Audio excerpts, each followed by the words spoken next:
Welcome into some Friday night action here at Moore Park. The third meeting of the season between the Lake Norman Copperheads and the Mooresville Spinners, and the second at this ballpark here in Mooresville. And I'm Gunter Schroeder, joined by my color partner, Zane Metz. And the Mooresville Spinners taking the first two meetings, including a comeback win here over the Copperheads in their first meeting at Moore Park. What do you expect out of this one tonight? Yeah, I mean, you got to expect what we saw the first time these two teams play here at Moore Park, a very high-scoring affair, and then late on we saw the Spinners kind of pull away with the bullpen depth they have, and you got to imagine much of the same here, but the Copperheads with some extra days of rest after that Wednesday night affair was postponed. Certainly so, and the Spinners and the Owls have built quite the lead as the top two in the SCBL thus far, both of them reaching double-digit wins and everybody else kind of lagging behind a little bit. Copperheads currently sitting in 7th place, whereas the Spinners sit in second, just a game behind the first place Statesville Owls, who have now rattled off 12 in a row after an 0-3 start. Quite an accomplishment as we hit the halfway point in the season, as it'll be Chase Stewart on the mound tonight for the Spinners to start things off. The righty from Guildford College. Only made one appearance so far this season, though. 3 runs in 2 innings against the Wampus Scouts. Will be hoping for something better tonight. And we'll start it off as Dane Frelick will lead things off for this Copperheads offense.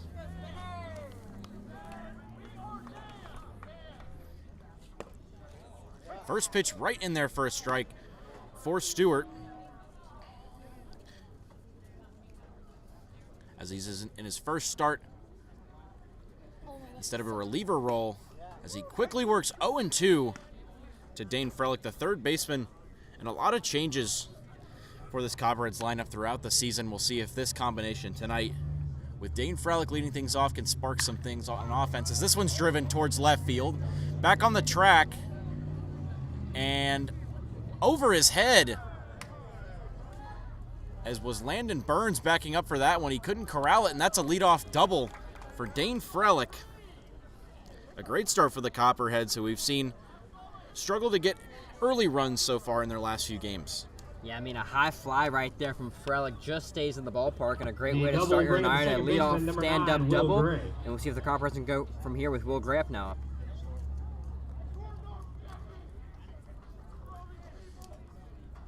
Will Gray, who's been a mainstay at the top of the lineup for the Copperheads so far, comes up with the man on second and 1 out as he drives this one down the first base line, but right at Davis Turner.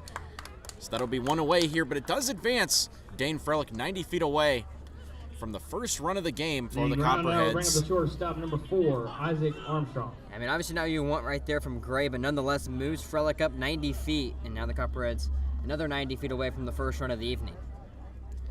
So now Isaac Armstrong looking for what will be hit number 11 on the season. And we've seen him have quite a few extra base hits as well. So certainly an intriguing player for the Copperheads. He'll be heading to the NACSB Showcase as part of the SCBL's team this upcoming week, as he rockets this one up the middle, and that's a base hit. That will score Dane Frelick, and the Copperheads jump out to an early 1-0 lead. Isaac Armstrong picking up what will be his 5th RBI of the season. Great piece of hitting right there from Armstrong, just sends it right back from where it came from. And if the Copperheads are going to want a chance this game, they're going to get on the Spinners early and make them play catch-up tonight. Well, we see they were able to do that in the first meeting between these two teams, as they traveled up here and put up 8 runs in the first 3 innings. Unfortunately, not much after that, as this one's skied to left field by Parker Staborski, but making the catch this time is Burns for out number 2. Copperheads very aggressive early on. We see Will Gray first pitch swinging, and now Staborski as well, trying to get on Stewart on the mound early. And for a guy like Chase Stewart, who hasn't made really any starts this year, it'll be interesting to see whether or not that approach pays off in the long run. Stewart only 2 innings pitched on the season, and now he'll face Caden Haywood, the right fielder. As breaking for second is Armstrong, no throw. So now Isaac Armstrong with his 7th stolen base of the season.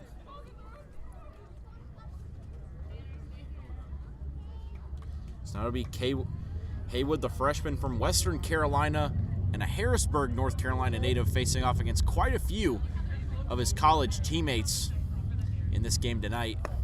As this pitch on the way is outside and slightly low for Stewart, as we see quite a few guys, Tafton, Hensley, Josh Osiander, Noah Corliss among them, playing for the Catamounts alongside the Copperheads right fielder Haywood. Ahead 2-0 here. One runner in scoring position as that one looks like it hit the bat of Caden Haywood. And maybe a lucky break there for Chase Stewart here in the early going. Yeah, I mean, a hit batter right there with 2 outs. Putting 2 runners on can really expand the inning for the Copperheads, but right off the knob of the bat, and Stewart stays alive. Next pitch on the way, a good block by Corliss. And a 2-1 will bring it to a 3-1. Haywood looking for hit number 7 on the season. Last appearance was on Monday in that doubleheader against the Wampus Cats, 1 for 2 on that occasion with a walk. Hitters count here to the right fielder, and that one is in there for strike 2. He threw the bat, but he'll have to go retrieve it.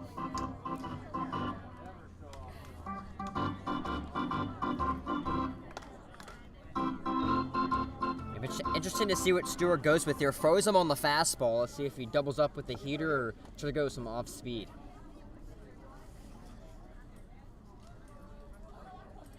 Payoff pitch from Stewart. Swing and a miss, and he went to the off speed. Got him swinging. It will be 1 run in the top. 2 hits, 1 run as we go to the bottom of the first inning. It'll be a Copperheads 1-0 lead. We'll see if the Spinners can respond in the bottom of the first inning when we come back.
Back here for the bottom of the first inning, as it'll be Carter Boyd on the mound tonight for the Copperheads to lead things off as a pitcher and DH. So face Anthony Umbach to lead things off, the second baseman for the Spinners. Umbach 8 hits on this season so far. Takes 2 first pitch, and this one on the ground to third, but no play made. A tough bouncing grounder that Dane Frelick charged, but it's an infield single for Umbach to lead things off. Yeah, high chopper right there from Umbach, and shows the speed down the first base line, and leadoff batter on just like the Copperheads had. And now Noah Corliss, the catcher, up next.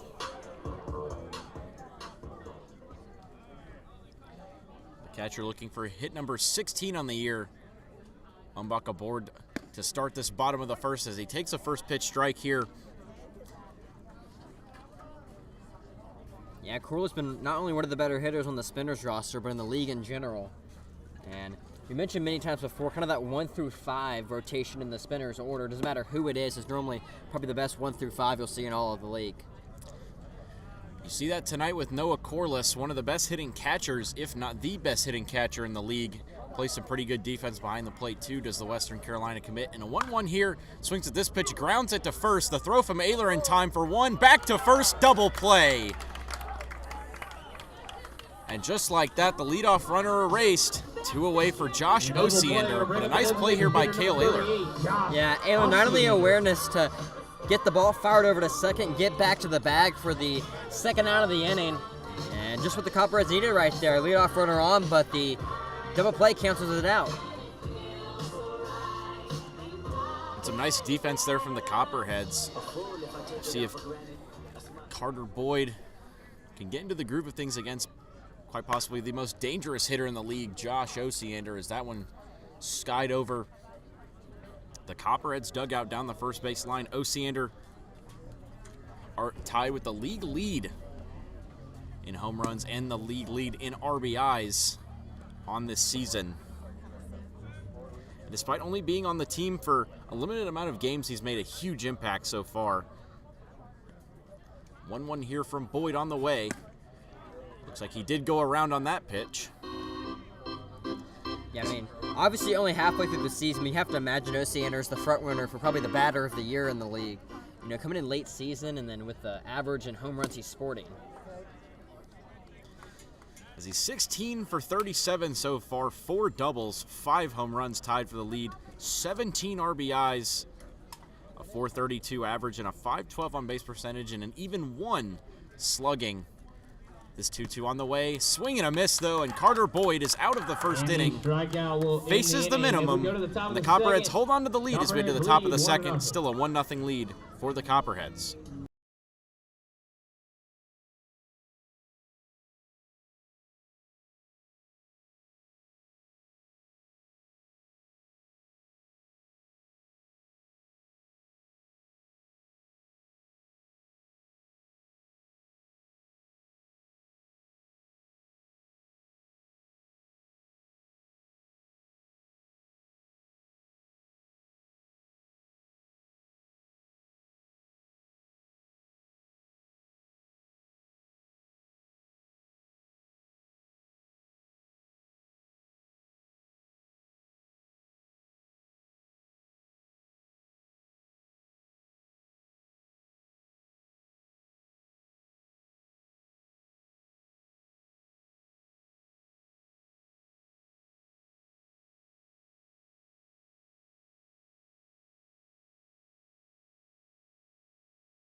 Back for the top of the second inning, the Copperheads out to an early 1-0 lead here at Moore Park after an RBI single by Isaac Armstrong.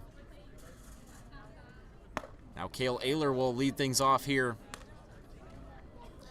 For the top of the second inning is the Copperheads. 6, 7, 8 batters will be due up. It'll be Ayler, the catcher, Matt Goldasich, and the EH Cody Spillman as this one's skied and behind the plate. It lands right on the concourse.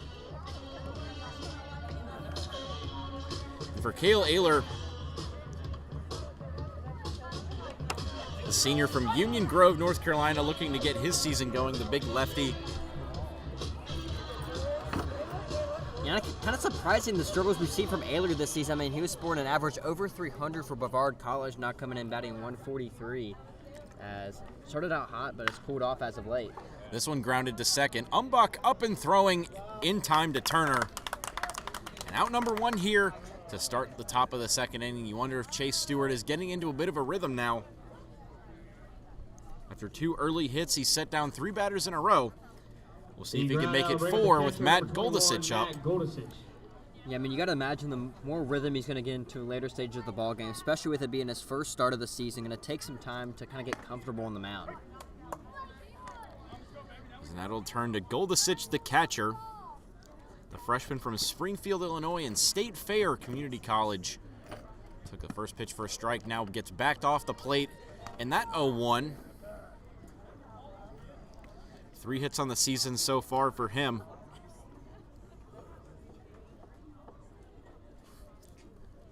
Looking to get something started here in the second. Takes that pitch for a strike. And Chase Stewart really not afraid to attack the zone so far. But it seems like if they made contact with his fastballs, it's gone a long way thus far, as evidenced by that leadoff double by Dane Frelick off the wall. 1-2 on the way, goes to the off speed, and that time it's fouled off. Yeah, I mean, you know, that's one of the things you have to deal with if a pitcher, if you're attacking the strike zone like that, if the guys are putting good wood on it, you have to kind of readjust your mindset and your mentality on the bump. But after those 2 early hits, now sitting down 3 in a row. Ahead 1-2 here of the catcher Goldasich. Next pitch is fouled off, but it'll stay fair. Corliss bobbled it, now picks it up. A strike to Turner in time. A nice recovery here behind the plate by Corliss. Missed the bare hand at first, but picked it up. A perfect throw to get out number 2.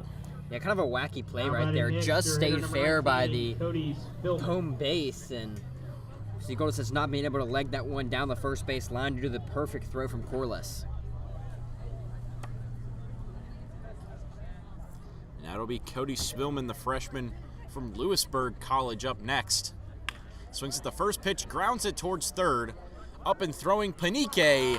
A nice throw, and that is out number 3. 3 ground outs and 3 outs for Chase Stewart in the top of the second. They still hold a 1-0 lead, though. We'll see if the Spinners can equalize when we come back.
Back here for the bottom of the second.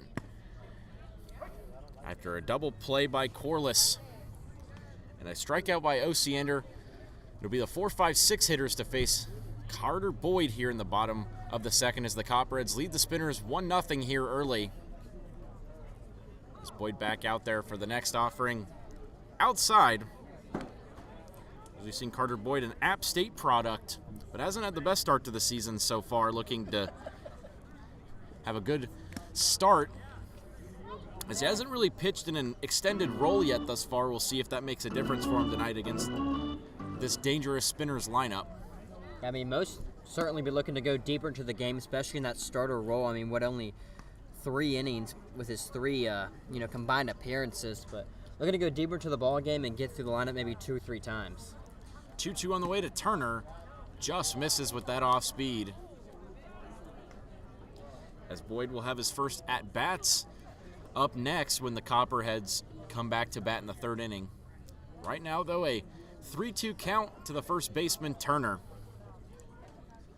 Pitch on the way is fouled back. As we've seen, the hometown kid, Davis Turner from Mooresville, a dangerous hitter. .333 average on the year, 4 home runs, 15 runs batted in. And a 2-for-3 performance last night with a run batted in against the Carolina Disco Turkeys as he lines this one up the middle, and that'll be hit number 18. Turner aboard with nobody out here. Brings up Garrison Bullock. Yeah, I mean, last night, Turner had 2 of many hits for the Spinners. Last night, put up 18 runs against the Disco Turkeys, as that's been very like them this season. When they score runs, they score them in bunches. And 0 runs in the first, maybe get something going here in the bottom of the 2nd. As Garrison Bullock up next. Had a 1-for-2 night as this one gets past Goldasich, and that means Davis Turner moves up into scoring position here.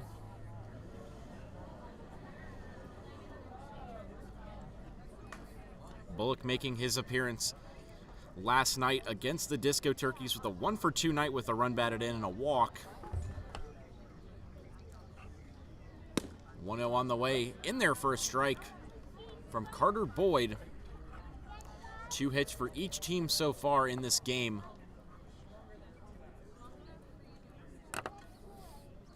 Garrison Bullock, tonight's extra hitter, as he swings at this pitch and sends it straight into the Copperheads dugout. Doesn't look like it hit anybody, but there will be some moving around in there before the next pitch on the way. Definitely have their head more on a swivel now for the rest of the ball game. Boyd now 1 strike away from his 2nd strikeout of the game. Check back in the 1-2, runs inside.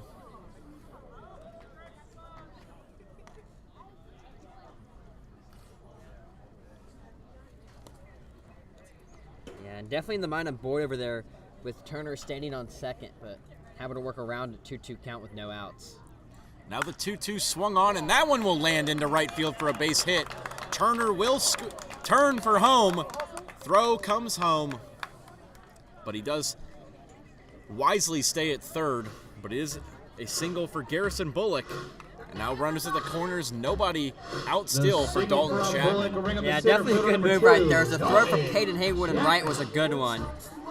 And the Spinners looking for a big inning here. Runners on the corners, no out, and bringing a good guy in this situation, Dalton Chapman.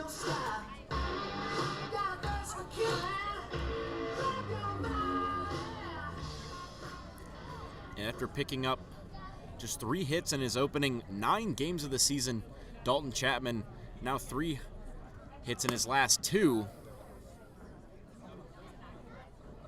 And had a great game last night, driving in 2 runs and a walk and a 1-for-3 night. And that 18-3 win over the Disco Turkeys. Now 1-0 on the way from Boyd. Blew it by him that time. Chapman has played really all over this lineup. He's played at the top, the bottom, and now the middle for the Spinners. Hitting 6th tonight. Takes a pitch there for a strike from Carter Boyd. Chapman, the sophomore from Cleveland Community College in Conover, North Carolina, as this one runs outside. But a nice job there by Goldasich to keep it in front of him.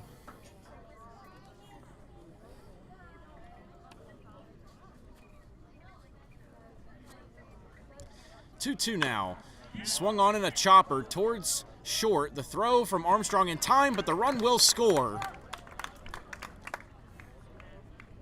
Bullock stays at second, but Turner scores on the RBI groundout, and we're all tied here at Moore Park.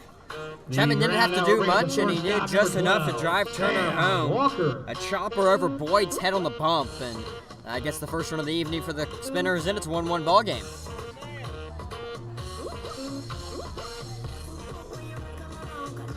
Now it'll be Sam Walker, the shortstop tonight.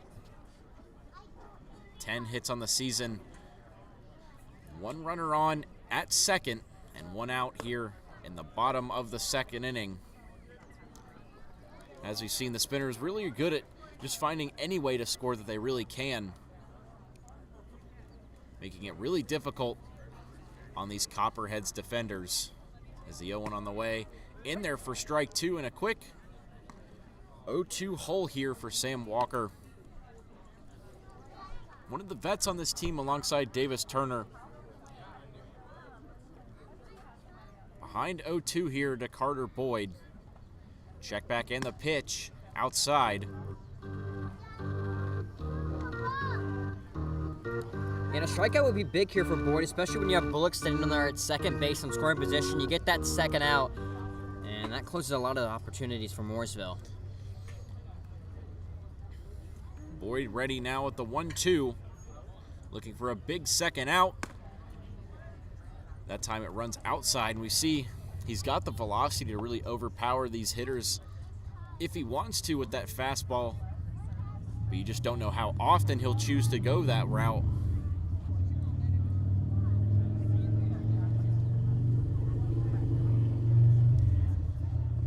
Count now even at 2-2 for Walker.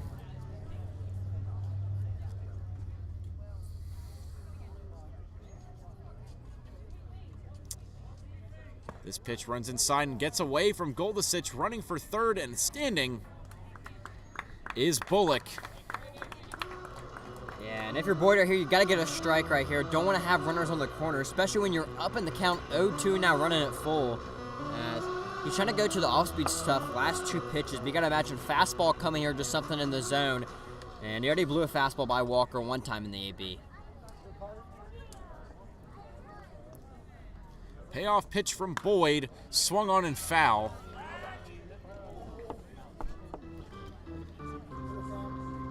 And the Spinners continue to stay alive here. Still just 1 away and a runner on third. Yeah, we saw him triple up with the off-speed stuff right there. And will he stick to his guns or try to go with the heater? Another 3-2 swung on to short. Armstrong up and throwing in time, but the run will score once again on an RBI ground out, and the Spinners have a 2-1 lead. As Sam Walker does his job, maybe a bit unorthodox, as now there will be an early mound visit here for Carter Boyd. I mean, back-to-back guys now, Dalton Chapman and Sam Walker, driving in runs in very unparticular ways. Nonetheless, both of them get an RBI, and Spinners take the lead for the first time tonight. Just seeing Carter Boyd not pitching very deep into games so far. We'll see if they choose to take him out, and they will, as the Spinners have an early lead here. 2-1 in the bottom of the second. We'll go to the new pitcher when we return.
Back here after the pitching change, they'll go to Seth Hagler, and this one rocketed to right field by Panique, but under it and making the catch. For the third out is Haywood. And 1 pitch, 1 out for Seth Hagler. Keeps it at 2-1, but the Spinners take the lead on 2 RBI groundouts. When we come back, we'll see if the Copperheads can do anything about it.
Back here for the top of the third inning and a 2-1 Spinners lead as Carter Stewart gets back to work against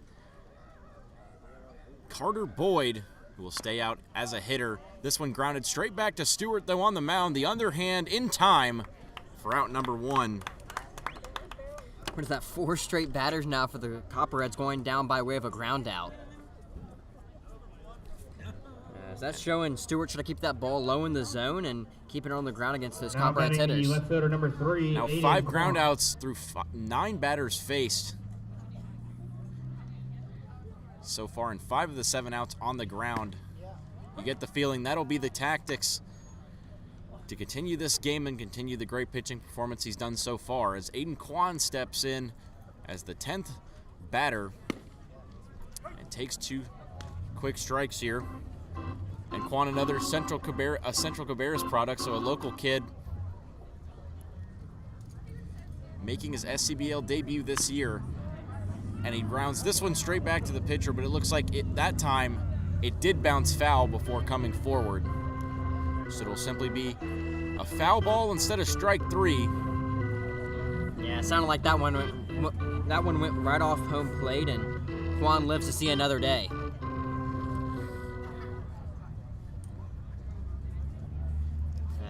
Kwan, a guy that didn't start out great, but we've seen him really heat up going later stages of the season as a guy that's trying to adapt to college pitching. As playing a former high school teammate as well tonight, as Josh Ossiander was a former Central Cabarrus Viking and playing in the DH spot tonight for Mooresville. Kwan works a ball in an 0-2 count, and now the 1-2 on the way. Swung through it for strike 3, and a great job here going back to the fastball did Carter Stewart. The strikeout bring up the third baseman, number 14. Yeah, I mean, Stewart, what he allowed 2 of the first 3 batters on, and now sitting down all these guys, showing that momentum and getting to a groove on the mound. Pardon, Chase Stewart. As he now has 2 strikeouts and back to the top of the order to face Dane Frelick, who led things off with a double was aggressive early in the count, takes a first pitch strike here. You wonder if we'll see him go back to that, as Dane Frelick, one of the best hitters on the team, out in front of that off speed. The junior from Framingham State College, 7 for 25 in 7 games so far, takes ball 1 just low, and has only appeared in 7 games so far for the Copperheads. Now the 1-2 on the way, swung on in a rocket deep into the gap, but having room and making the catch is Fowler, and that'll be out number 3. Another hard hit ball, but this time the Spinners able to make a play on it, as it'll stay a 2-1 Spinners lead as we head to the bottom of the 3rd here at Moore Park. 2-1.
Back here for the bottom of the 3rd inning as Seth Hagler comes back out after getting the final out of the 2nd. And this one rocketed to left by Will Fowler. That one into the gap and off the wall. The throw will be not in time, just barely. As he kind of lackadaisically came around first base, nearly got thrown out, but it is an extra base hit for Will Fowler to lead things off in this bottom of the 3rd. I mean, that ball almost hit too hard by Fowler, got to the wall in a hurry. The relay throw from Parker Staborski in center was a really good one, just Gray couldn't get the tag down in time, and Fowler just gets in there safely, but yet another leadoff hit in back-to-back innings now for Mooresville. Now Landon Burns, the left fielder, hitting 10th. He drives one towards the gap, and that one will also get down. This one collected by the left fielder, Quan, in time, though, to save the run from scoring. But runners at the corners. No one away. As these Spinners hitters are ready to hit. Ever since Seth Hagler has came into the game, 3 first pitch swings, and all putting balls into the outfield, 2 for hits and 1 for a pop out. But nonetheless, Mooresville's on Hagler early.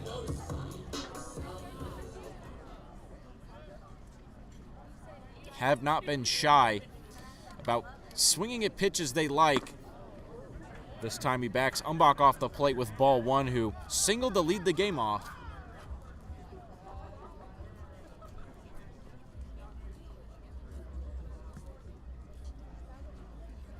As Umbach moved up to the leadoff spot and has done a great job out of that position. As it looks like that one hit off his bat for strike 1. It'll be interesting how Seth Hagler goes from here. I mean, obviously the Spinners looking aggressive, putting balls deep into the outfield. You want to keep your team in, especially Copperheads' team that really hasn't shown the bats until late here in the first half of the season. Umbach, after moving up to the leadoff spot, has had himself quite a nice stretch, a 5-game hitting streak, make it 6, as this one's through the right side, and that will score another run. Will Fowler comes home, and 3 straight hits make it a 3-1 game for the Spinners. The RBI single from Umbach will bring up the catcher number 10, Noah Corliss. This Spinners lineup just keeps moving. Doesn't matter 1 through 10, their guys can hit. And showing it yet again tonight. 18 runs last night and already 3 runs tonight. You cannot rest at any point facing this Spinners lineup. And they've shown it here. 2 men on and no out. Now a 3-1 game as the heart of the lineup getting set to come up for the Spinners. You tend to think it's only a matter of time before maybe this game gets broken open potentially if they can get something, but Hagler looking to stop that in its tracks. First step will be getting Noah Corliss down on an out somehow.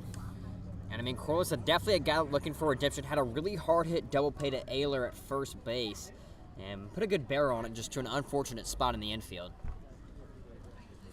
1-1 on the way from Hagler. Hagler swung on and missed upstairs that time.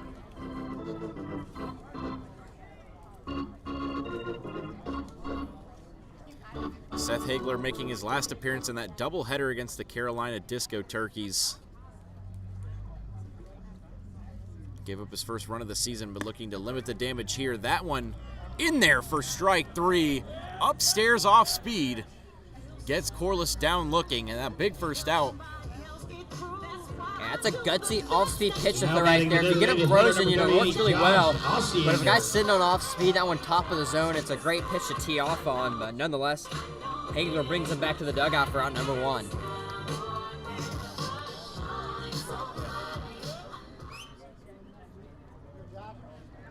And just showing off the Spinners lineup for Hagler, you go against one of the best hitters in the league to arguably the best hitter in the league, back-to-back batters.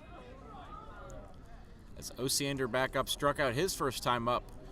2 men on and 1 out. In the bottom of the third as the Spinners extend the lead to 3-1.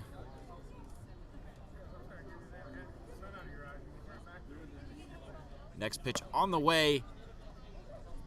Misses upstairs with that first pitch of the at-bat.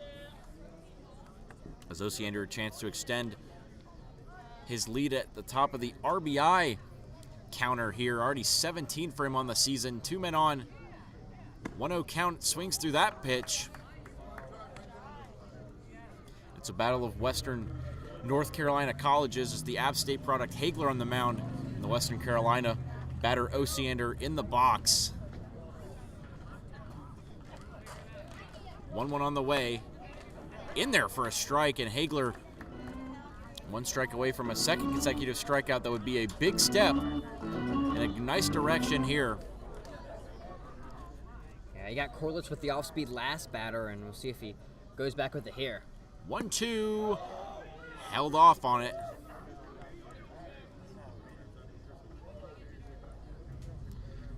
Confirmed by the third base umpire. You have to wonder how aggressive the Spinners will be on the base paths. This one back behind Golisic. Throw down not made, and both runners advance up 90 feet. Now 2 in scoring position. Second and third. And now the opens things up for Osiander. Hard hit ball in the outfield for a single. Might score 2 or even a sac fly. Can drive 1 in. We'll see if he adjusts his approach based on that. Payoff pitch from Hagler, swung on and missed, and another big strikeout. Osiander down on strikes for the second time to bring up Davis Turner. Now batting the first baseman, number 7, Davis Turner.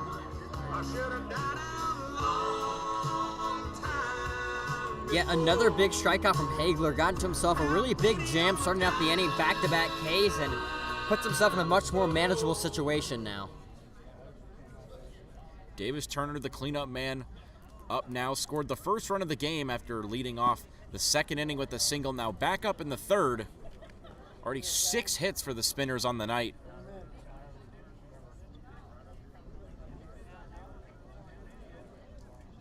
We'll see if Turner can make it 7. ahead 1-0 here against Hagler. And the next pitch on the way, swung on and drilled the other way, but that will go foul.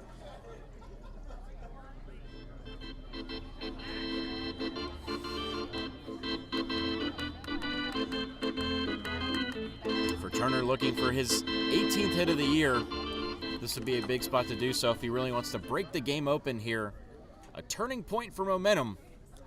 We'll see if Hagler can rebound to potentially strike the side out here in the bottom of the third inning, and he gets a big step towards it. Strike two looking on the inside corner to Turner. 1-2 pitch here. You got to imagine something off speed in the dirt from Hagler, but don't want to put it too low as you obviously have that runner standing on third base. Now the 1-2 misses just upstairs. And we saw him get a pitch like that to strike out Noah Corliss, just barely missed. Davis Turner's upstairs of the zone that time. Now a 2-2 count. Spinners lead at 3-1 here in the bottom of the third. Davis Turner looking to extend the at-bat.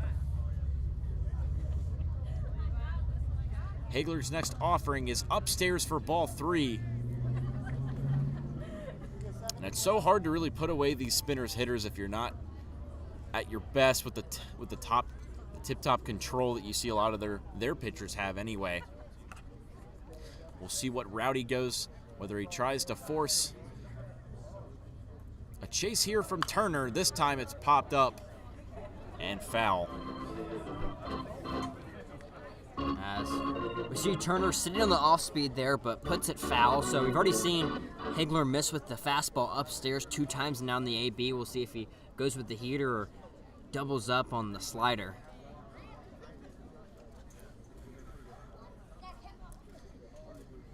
Another 3-2.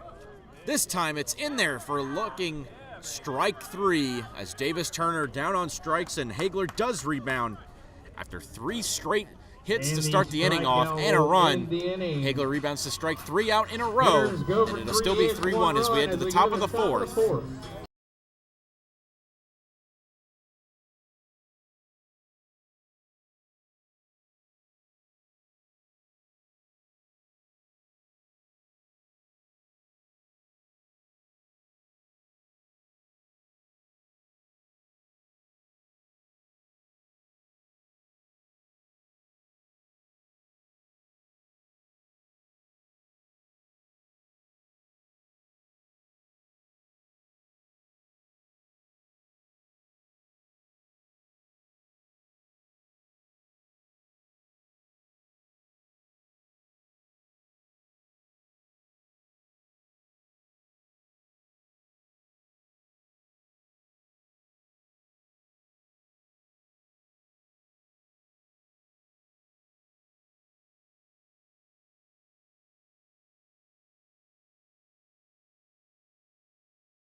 Back for the top of the fourth inning, and now a 3-1 lead for the Spinners as Will Gray drives this one, leading things off to third base. A rocket throw. It cannot be picked by Turner. Edward Panique made a nice play, and that one looks like it may have skipped up and hit Davis Turner.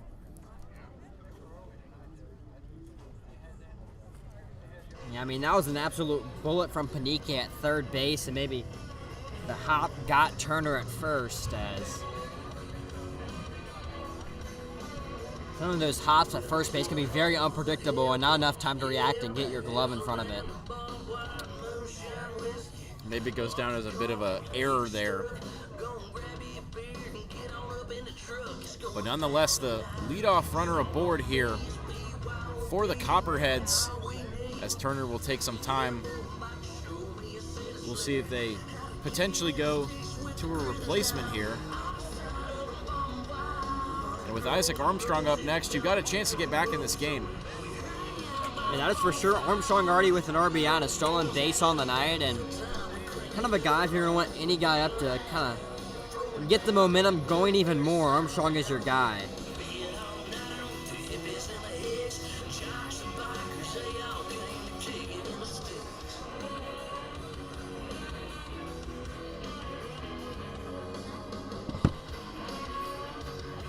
How's it going?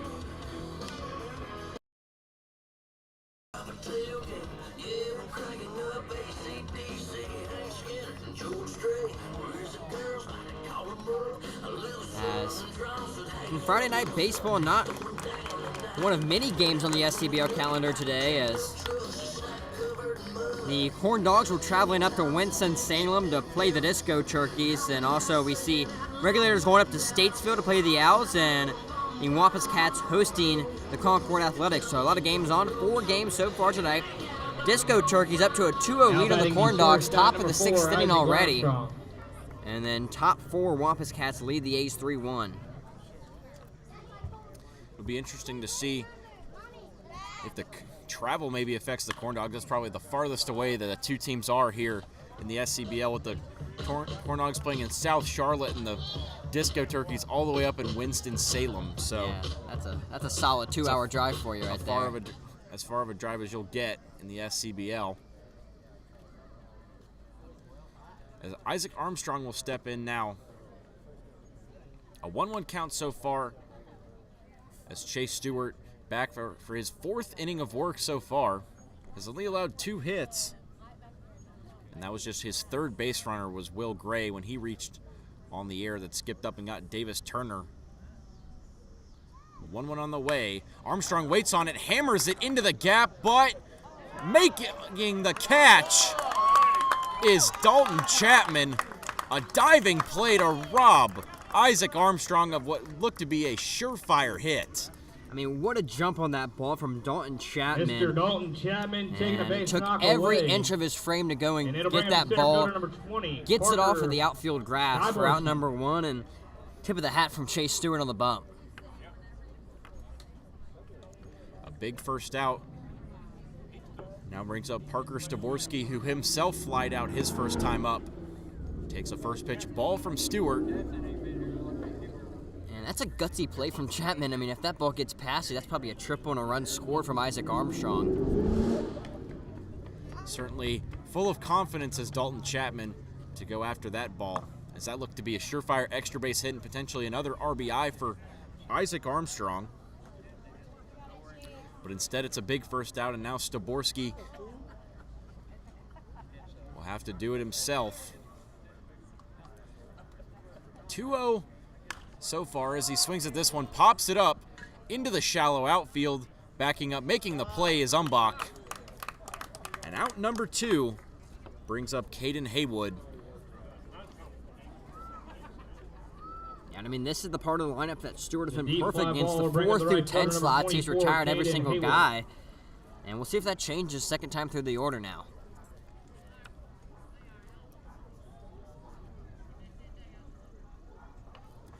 Caden Haywood struck out his first time up, looking to get the Copperheads back in this one as he puts it on the ground towards short, but the 4th play made by Sam Walker as he takes it to second himself. Will end the inning. Still a 3-1 lead as we head to the bottom of the 4th. The Spinners at Moore Copperheads go Park. no hits.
Back here for the bottom of the 4th inning. As the Spinners looking to extend their 3-1 lead, it'll be Garrison Bullock facing off against Seth Hagler to start off the bottom of the 4th. He'll be followed by Dalton Chapman and Sam Walker. Bullock taking a first pitch ball as he picked up his 8th hit of the season, his last at bat. And this one skips up behind the plate and past Goldasich. So ahead 2-0 quickly is Garrison Bullock, who's featured mostly as a DH or extra hitter.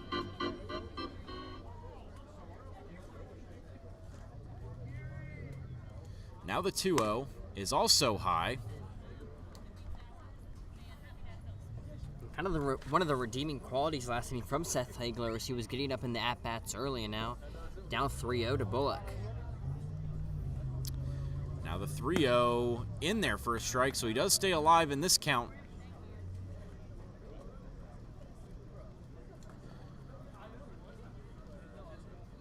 Bullock now 8 for 31 on the season in a 3-1 count here.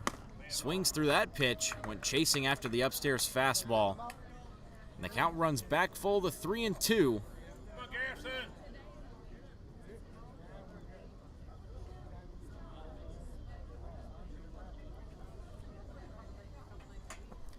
Now the 3-2 swung on, and this one's in the air over towards right field. Making the catch is Haywood, and one away to start the 4th inning.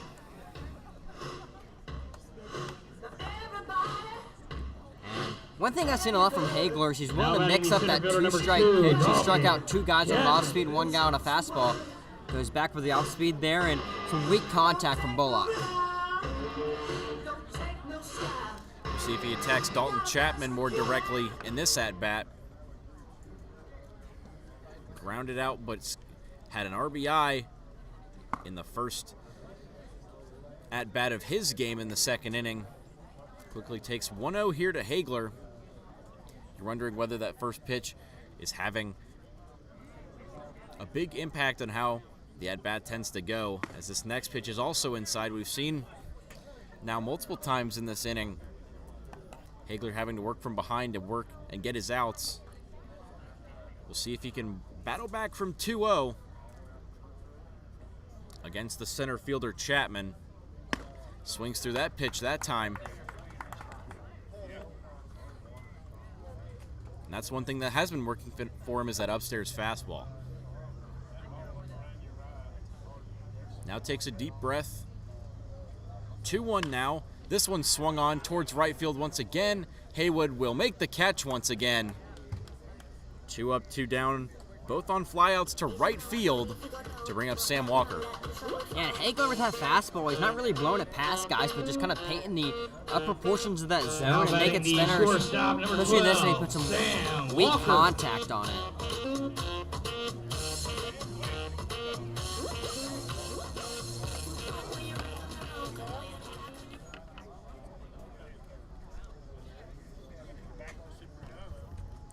As now Sam Walker up next.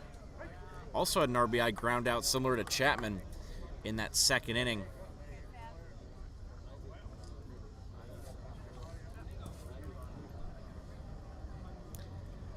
Ten hits on the year as he drives this one, make it 11, as that old gland takes a bit of a weird bounce as Taborski went to go field it, but he has it up cleanly.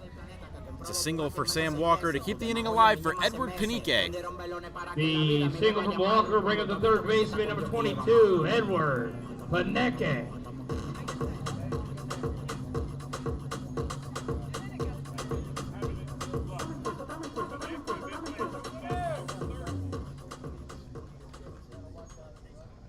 Panique grounded out his first time up. Throw goes back to first. Nearly got off and past Ayler there, but Ayler gets off and makes the play before Sam Walker could advance any further.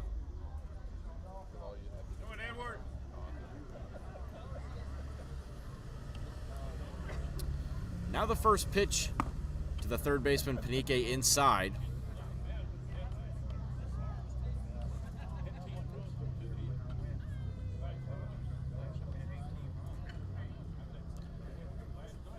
Goldusich gives Hagler the signal. Now the 1-0. That one also runs upstairs. We've seen the Spinners many times put together a series of hits in 2-out situations. We'll see if that's another occasion here. That time a strike in there to Paneke. I mean, Hagler, especially in this inning, we've seen him being able to locate the off-speed a lot more than the fastball. His first two pitches being fastballs high, and then the slider in the zone right there. 2-1 as Walker stays. That one runs in high once again. So now a 3-1. Way to get on, Edward.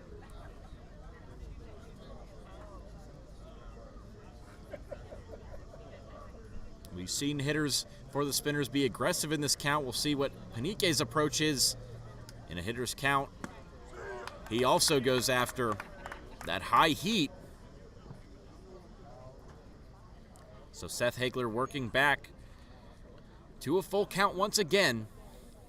We'll see if he gets strike 3 here. Walker stands at first after a 2-out single. Now the 3-2 fouled off.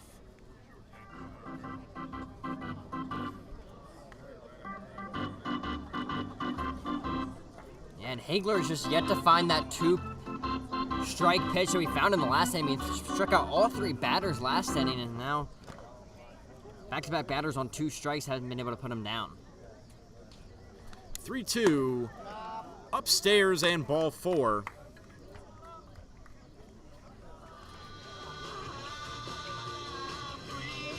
First batter on either team to be walked tonight. Quite an impressive stat when you've seen a lot of guys working walks in the league. Shows you maybe how aggressive that these hitters have been so far and really searching out that first pitch.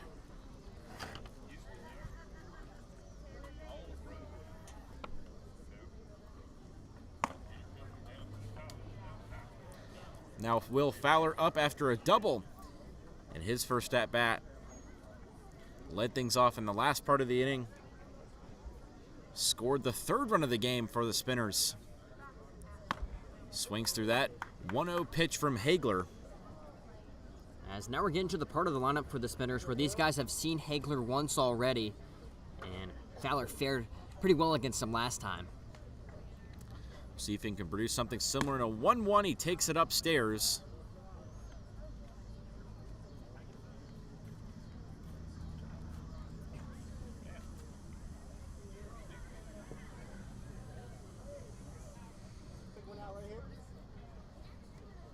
Two 2-1 now also runs in. We've seen him often kind of running up and inside to these hitters so far. Yeah, maybe just releasing that fastball a little bit too early in his delivery and resulting in those up and in fastballs. We'll see if he goes to the high heat 3-1. He does, but he misses, and that is another walk.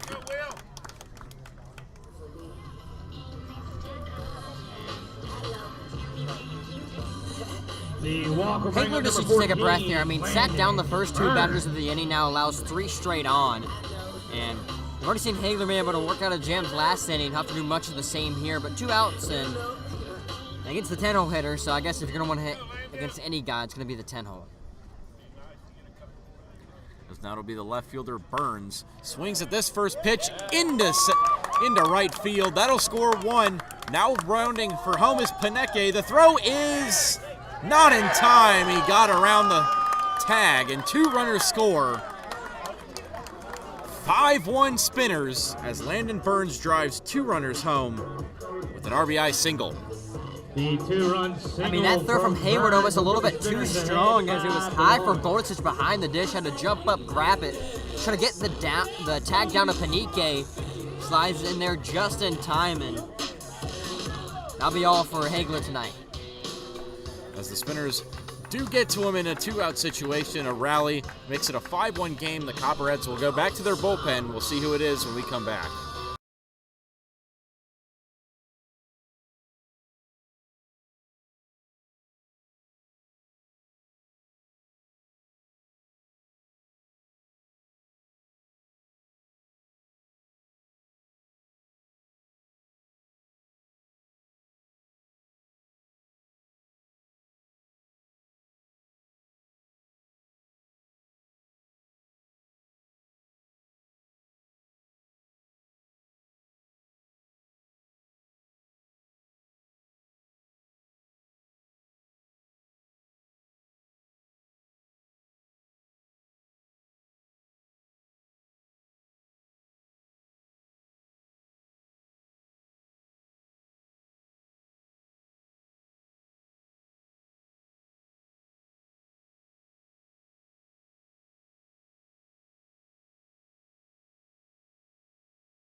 Back after the pitching change as the Copperheads turn to the lefty Connor Paul, as this one's on the ground by Umbach, collected by Armstrong. The throw to first, a little awry but in time.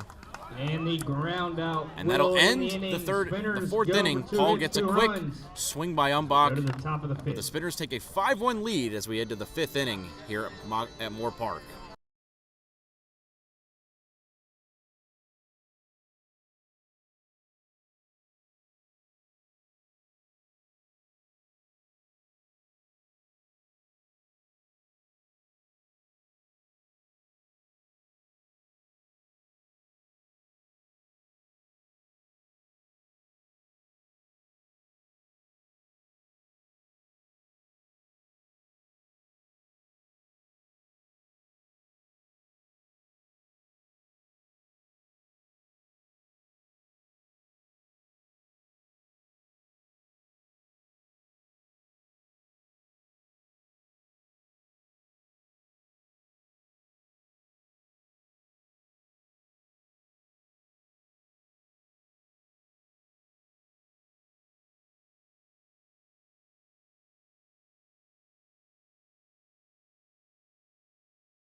Back here for the 5th inning as Cale Ayler leads things off for the Copperheads. Chase Stewart back out for the 5th inning. Has settled in after 2 early hits. And since those 2 hits early on, he's not allowed a walk or a hit since then. Just the 1 reach on error for Will Gray last inning. But he's really settled into a groove. Yeah, I mean, his first start of the season took him a minute to kind of get that rhythm on the bump, but ever since that first inning, I mean, it's kind of been almost untouchable for this Lake Norman lineup. Yeah, as this one's late, as Ayler fouls that one down the left field line, it'll be a 1-2 count for the first baseman. Made a nice defensive play earlier tonight at first base, turned a double play. And now a 1-2 here from Stewart. Swung on in a drive towards the center field gap, and it'll get down all the way to the wall. Cale Ayler will turn for 2. He'll be in there standing. And a great start to this top of the 5th for the Copperheads. Cale Ayler picking up his 4th hit of the year, and it's a big one to get things started. Yeah, the Copperheads are going to have to chip away at this game little by little, and a recipe for success is getting that leadoff guy on, and Ayler now with his 3rd double in the season. A great start. As now it'll be Matt Goldasich to get the run home. This one fouled back to the screen by the Copperheads catcher.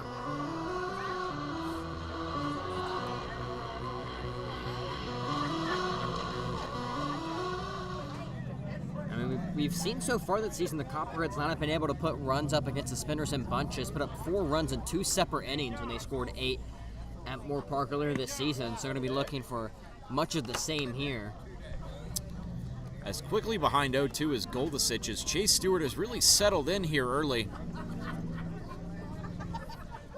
Now not afraid to attack the zone. Now the right-handers 0-2 went to the off-speed, didn't get the chase.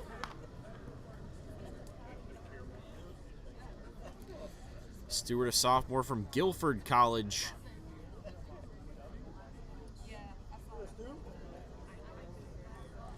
Now ready with the 1-2. Pitch on the way is high.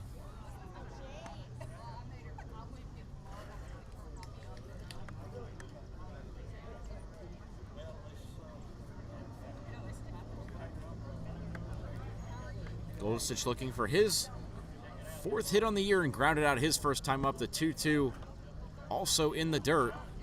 Corliss does a good job to block it. As we've seen, maybe the Spinners get off to a slow start, but once they get in their groove, they're hard to beat.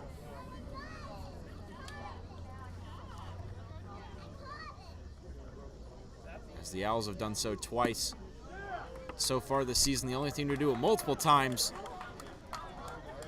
As Goldisich does draw a walk, so now 2 men on and no out. In the top of the 5th, Cody Spillman up next. Cody Spillman. Yeah, the first walk alive of the night from Chase Stewart. Lake Norman now with 2 runners on, and the 8, 9, 10 batters for Lake Norman have to step it up here and keep the lineup moving. Spillman grounded out his first time up.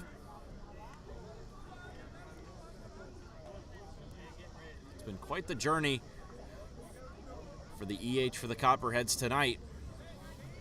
Had to take a 700-day break after a neck break and a swimming accident as he drives this one on the ground. Panique up. This time he makes a nice throw. As we mentioned, Spillman on that break coming all the way back and now making a college roster at Lewisburg College. But that time grounds out. It will advance both runners into scoring position, though, as Carter Boyd now steps in.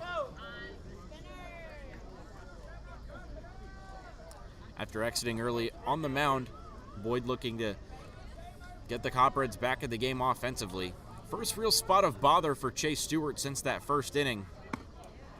First pitch is upstairs to Boyd, who's taking his first at-bats of the year, grounded out his first time up. And a big at-bat right here to help out Connor Paul on the bump and kind of claw back into this ball game little by little. A 1-0 on the way from Stewart. Swung through high. A little bit of a sword there from Chase Stewart. Couldn't hold all the way off.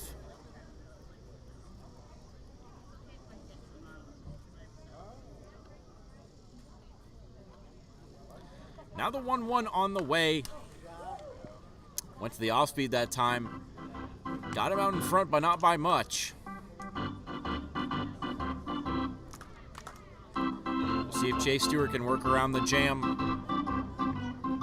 and keep the Spinners run at 5-1 here in the top of the 5th. Ayler at second. As he went around on that one, did Carter Boyd. Maybe didn't want to as much. But nonetheless, it is 2 straight outs now. And the final hope, Aiden Kwan here in the top of the 5th inning, as it'll be Ayler on third and Goldisich on second, hoping to score and cut the deficit. As if the Copperheads come up empty-handed to this inning, that's going to be really tough to move on from. So just Kwan getting on base is very crucial to the rest of their evening. Swings to that first pitch, but tips it into the glove of Corliss. It's just the 3rd strikeout of the night for these Spinners pitchers. That one runs outside. Stewart really been relying on the balls in play to get in the outs. And the Spinners have done a great job, including Dalton Chapman's diving catch to take a hit away from Armstrong earlier. 1-1 rocketed towards the outfield. We'll see if Chapman can be there and make this play. He can. on the run. Out number 3, and the Spinners hold on to the 5-1 lead. We'll see if they can extend it in the bottom of the 5th when we come back.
Back here for the bottom of the 5th inning, Connor Paul back out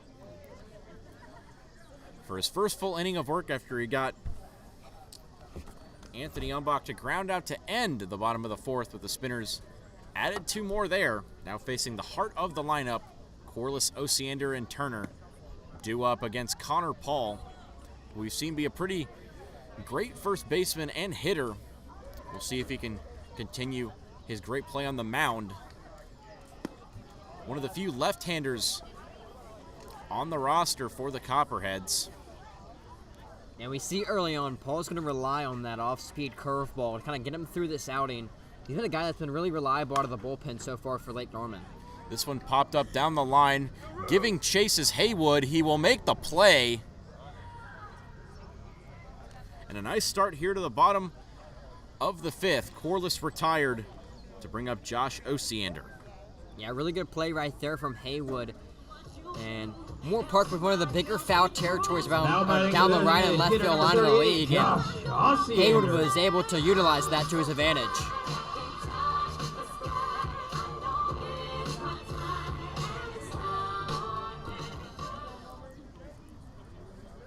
Osiander has struck out his first 2 times tonight. Continues to be aggressive, but swings through that first pitch. We'll see if Connor Paul is the steady hand that the Copperheads are looking for on the mound. Gets another strike call here. Ran inside on Osiander, but not enough for a ball. Now the 0-2 from Paul, working quickly, but misses low with that pitch. Yeah, working with a lot of pace. We saw 2 first pitch curveballs going there for a strike, now a low fastball. We'll see if he triples up with the curveball. He will. Ground ball to third base. That one on the ground. Frelick up and throwing in time.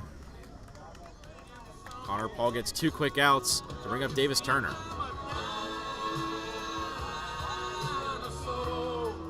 I like that approach of Paul in the bump, kind of going at those Spinners hitters before they can even react and kind of have a chance to settle in.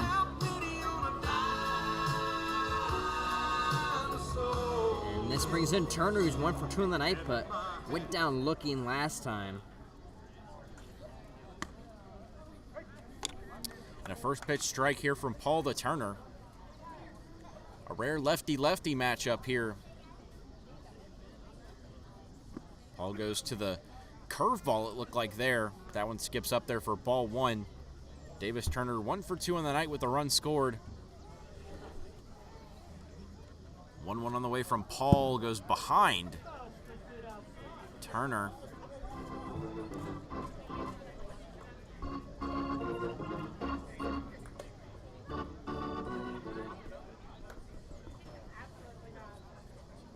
Paul ready with his next offering. The 2-1 misses away. And Paul, the Brentwood, Tennessee native from Volunteer State Community College, looking to get a 1-2-3 inning here. 3-1 pitch swung on by Turner and popped up. We'll see if it'll stay fair. It will for Haywood, and he makes the catch for out number 3. A quick inning for Connor Paul. Keeps it at 5-1. We'll head to the 6th. Zane will take over on our play-by-play when we come back.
Back here at Moore Park as the Copperheads trail the Spinners 5-1. That one into left field. That ball is going to get down right in front of Landon Burns. And going to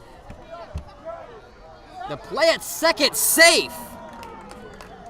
Dane Frelick gets in there just in time. Second double of the evening from the leadoff guy, as the throw from Burns wasn't in time, and the Copperheads threatening already here in the top half of the 6th inning. Double from Frelick. A great job so far by Dane Frelick.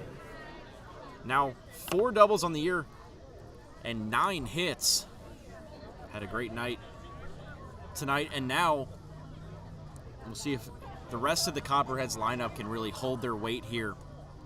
Dane Frelick has done a great job in the leadoff spot. In fact, he has 2 of the 3 extra base hits tonight. The Copperheads haven't been able to turn it into much so far. But you've got a good part of your lineup up now to see if you can at least chase Chase Stewart out of the game. Will Gray, the 2-0 hitter, now up, is 0 for 2 in the evening. Reached on an error his last time up. As Gray could have a guy we've seen shuffle through the 1 through 5 slots in the Copperhead lineup so far this season, and returning player from last year's squad and batting .375. So obviously a crucial part to that top half of the Copperheads lineup. Yeah, hasn't made an appearance since June 15th against the Disco Turkeys, of course.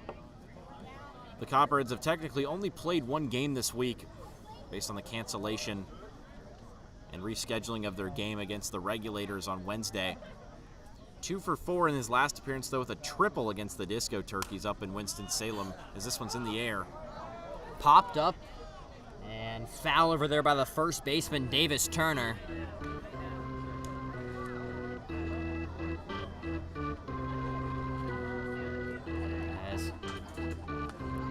Stewart now going into the later stages of the game on the bump for the Spinners. Maybe kind of that running up the pitch count of fatigue, something to look at after already allowing the leadoff guy on. 2-2 from Stewart. Yeah! Ray takes the fastball for strike number 3. Stewart caught him looking on the bottom portion of the zone. We'll bring in the shortstop, The number 4th 4, strikeout of the night Isaac for Chase Stewart. And a great start here for Stewart. Still showing some life in his pitches. He really hasn't changed velocity very much tonight. We'll see if he does against Isaac Armstrong, who really should be 2 for 2 on the night, but had a almost surefire extra base hit taken away from him last time up. Yeah, what a play that was from Dalton Chapman in center. Now, as he had the RBI single his first time up that drove in Dane Frillick off a leadoff double. They're looking to do much of the same here. Copperheads trail by 4, so trying to chip away at that deficit. With a guy like Armstrong who possesses all the talent in the world. Didn't quite work out at ECU as this one goes back to second base. Not in time. Cool trying to catch Frillick sleeping at second base. I think with Armstrong, he'll have a great chance up at the showcase to really show off what we've been seeing here in the SCBL, and that's a lot of ability to put bat to ball and have some hard contact. A big summer for Armstrong, was a redshirt freshman at ECU last year and currently in the transfer portal. That one right to the shortstop, Sam Walker, and can't turn the double play. As the middle infielders for the Spinners surely thought it was, but Frillick just gets back in time, and yet an unfortunate play for Isaac Armstrong, a hard hit ball, but an out nonetheless. The second straight time he really and the line hit it where it should have been a hit. Or just unfortunate that Parker the Spinners Dabrowski. fielders are situated like that, and Sam Walker in perfect position to make that play. It's just a rocket right at him the second time. So start of Parker Staborski will stand in with 2 outs here, and the Copperheads in danger of leaving more runners on after getting them in leadoff situations. And have been a bit unlucky tonight with the nature of some of these outs. A lot of them have been in the air and a potential chance at some hits, but as we've seen with Isaac Armstrong's last 2 bats, sometimes you just don't really get the same luck that you would in a different environment. 2-0 misses high. And Staborski in a comfortable 3-0 count now to Chase Stewart. This has been really impressive from Stewart tonight, especially considering he hasn't really started at all this season. Mostly been a short innings eater, reliever role kind of guy, and he's had a great performance tonight on the mound. A 4-pitch walk to Parker Staborski. He'll reach safely for the first time tonight. And keep things going for Lake Norman here in the top half of the 6th inning. Now with Caden Haywood up, we've seen his ability to hit the ball really hard. As now we will see a mound visit to Stewart on the bump, trying to calm him down a little bit. We do see some action in that Mooresville bullpen, so something to keep an eye on.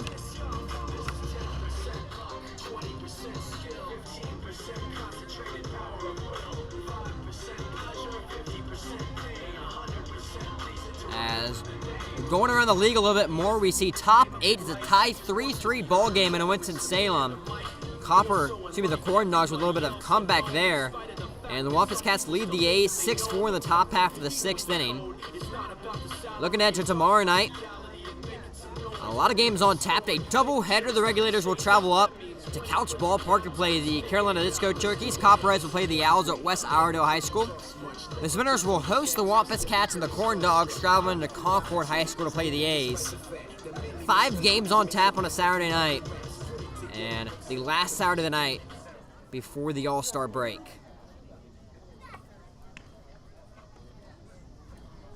So Dane Frillick on second base, Parker Staborski at first, and that brings in Caden Haywood. That one in the dirt, good block from Corliss behind the dish. Corliss not a guy afraid to use his chest protector to keep a ball in the dirt. And I think that's what sets the Spinners apart, is you rarely see them giving up wild pitches in any sort. They keep the ball in front of them and do a good job at limiting runners from advancing. 1-0. Swung on by Hayward into right field. Will Fowler camping under it. And will make the out. And catch for out number 3. Chase Stewart gets out yet another jam. And working deep into this ball game, we'll go top 7. And we'll be back here in just a moment.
Connor Paul back on the bump for the Leading off Copperheads in the Garrison bottom of Wood. the 6th inning. As 5, 6, 7 drew up for the Spinners. They hold a 5-1 advantage here at Moore Park. Connor Paul heavily been leaning on that slider so far tonight. And working well so far. That one popped up in the infield. And catching it for out number 1 will be Parker Staborski. And I think if you're the Copperheads, you just need to keep working quickly to get these outs. Get yourself back in rhythm. You don't want to be sitting out in the outfield or the infield for too long. You want to get back in the box and really try and do The something foul about bring up the this. center fielder, number 2, Dalton Chapman. As the Copperheads have had some hits the last couple of innings, just haven't been able to drive them in. And Connor Paul just trying to bring it back to his offense and keep this game close as Dalton Chapman up for the 3rd time tonight. Had an RBI his first time up, but was sat down by a ground ball and popped out last time. Make it a 1-2 count after the foul ball. And Connor Paul continued with that very fast pace on the bump. It's worked for him so far. He's set down 5 straight batters in the process. 1-2 from Paul. As that one up to the second baseman, Will Gray, easy enough for out number 2, and Paul continues to roll. Yeah, sounded like he jammed him there maybe with the broken bat sound there. We'll see if it did break. Now batting the shortstop, number 12, Sam Walker. That brings in Sam Walker. Hit a single his last time up and was one of those guys that had that big 2-out rally against Seth Hagler. Yet another first pitch strike from Connor Paul, continuing to lead on that slider. Come on, Sam. Wasn't afraid to drop that one in there. 0-1, make it a 1-1. Fastball just misses high. Paul wasting no time, 1-1 on the way. As back-to-back fastballs misses high. I think he's just made his pitches when they've counted, hasn't gotten behind in the count, the most important part so far. We'll see if that continues here, and that's a big swing and a miss here from Sam Walker. Healthy hack from Walker. Have to imagine Paul goes back with the off-speed stuff. 2-2 on the way. He does get him. Strike number 3. And yet another strikeout from Connor Paul, working with great pace. As we'll go to the top half of the 7th inning, the Spinners' lead stays at 5-1.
Cale Ayler gets things started here for the Copperheads in the top half of the 7th inning.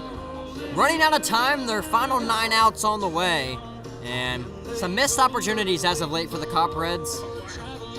And that's been the death of them, leaving guys on with 2 outs in the inning. It's been tough, though, recently, I would say, especially considering Isaac Armstrong has had a couple chances to drive in some runs and have just been robbed by some great defensive plays by the Spinners, whether that's the alignment they're in or the catches they've made. But certainly against a new pitcher, a chance to take advantage here. Ayler watches that one go by in the dirt.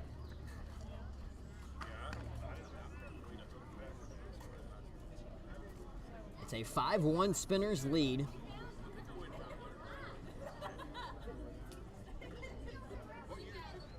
(1-0) to Ayler. Swung on down the right field line. That one has some good barrel to it, and it will get down. Ayler rounds 1, and will decide to stay there. A diving play from Fowler can't grasp on to the line drive. And Ayler with the second base hit of the night against the new pitcher, Griffin Cone. Yeah, done a great job tonight so far.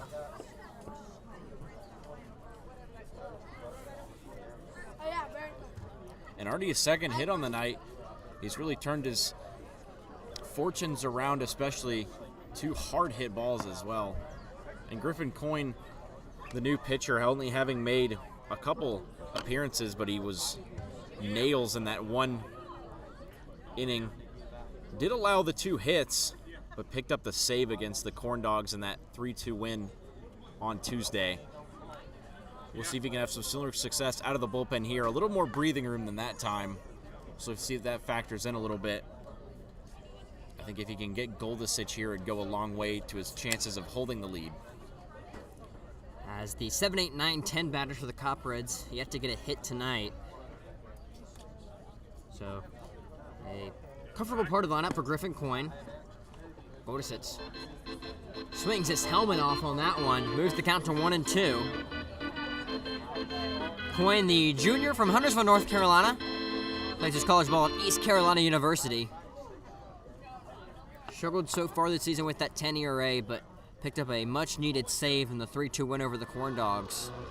Yeah, and really all you can really chalk it up to is a tough appearance at the Statesville Owls, where he allowed 4 runs on 5 hits in just 2/3 of an inning. But outside of that, he's only allowed 1 earned run and 1 run in total in the other 3 2/3 innings so far this season. So he certainly turned it around last time out against the Corn Dogs, looking to do so here too. 1-2 to Goldisich. A good 1-2 curveball in the dirt, but a hard take from Goldisich moves the count to 2-2. So we see Kill Ayler standing on first base, being held on by Davis Turner. 2-2 on the way. Swung on by Goldisich, foul.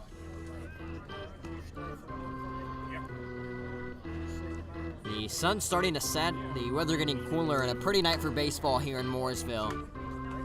Has been lucky so far this season, not many rainout games at all. Even the one they did have the last time these two teams got together here, they did and were able to finish the game. A 2-2 take from Goldisich. Runs the count full. Coyne in danger of allowing the first 2 batters of his outing on here. Full count pitch on the way. 3-2 swung on by Goldisich, popped up, foul, and over towards the road behind us. I think this is really the turning point in the inning and maybe the game for the Copperheads. If they can get 2 runners on here, you'd like to think they've got guys that can at least move runners over. And this is their last big chance facing off against a new pitcher. Swing and a miss right there from Goldisich. A much-needed K from Griffin Coyne. And Goldisich goes down for the second time tonight. Yeah, that's a big first out here for Griffin Coyne. The strikeout will bring up the extra hitter, number 19, Cody Spillman. And that brings in Cody Spillman. Has grounded out both times tonight. And another ground out might set up a double play opportunity for Mooresville. Certainly the Spinners hoping that is the case, and they've done a good job. Instead, the throw goes back to first. Nice job there by Ayler to get back. But certainly you want to keep him on first for the chance of the double play or the force out, whichever one. And the Spinners have the guys to make those sort of plays. Coyne comes set. First pitch of the AB is a fastball that just misses. Pretty good pitch, huh?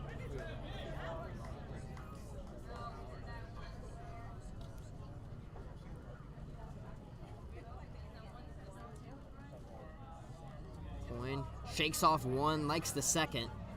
The 1-0 on the way to Cody Spillman. Misses outside once more. Spillman in a favorable 2-0 hitters count.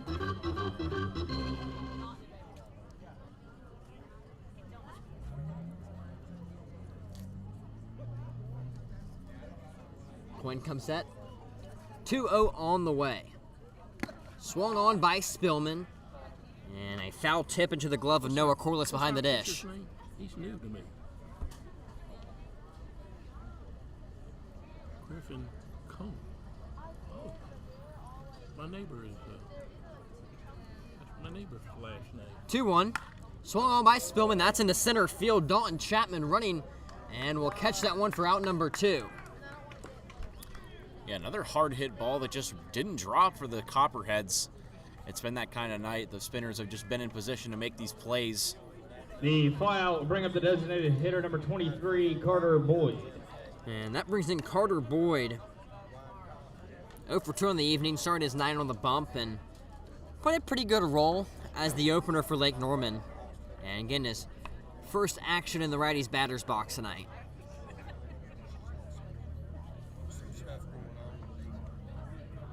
We'll see if he takes anything from being a pitcher, thinking about that in the way a pitcher would, and whether that'll give him any sort of advantage here in this at-bat.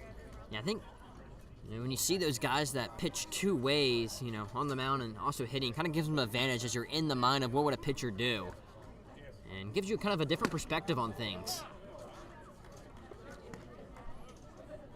You'd think this will run maybe the distance in terms of the count, I expect these sorts of at-bats by pitchers turn batters to usually be long ones because you think you kind of almost are playing mind games with the other pitcher on the mound.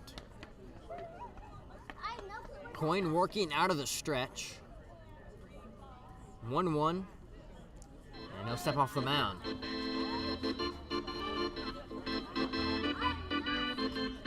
Kind of playing into those mind games you were talking about there, just taking a second.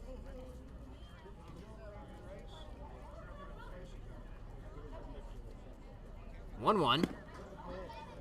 A good take from Boyd. And one of those fastballs just missing on the outer portion from Coin. Yeah, missing by inches, and you wonder how much of that is intentional, trying to get these swings and misses, or just missing his spot a little bit. That time, though, he definitely didn't miss his spot. A perfectly placed off-speed into the bottom corner here. And that evens the count at 2-2. And now one strike away from keeping the Copperheads scoreless once more. That one right back up the middle. Good piece of hitting by Carter Boyd. We see Kill Ayler stay at second base. And the Copperheads staying alive here in the bottom half of the order. Boyd, the first guy from the 7, 8, 9, 10 spots to get a base hit tonight. Yeah, this is very similar to some of the situations we've seen the Copperheads get into. You've got multiple runners on, multiple outs. It's just all about whether you can get the right hit at the right time.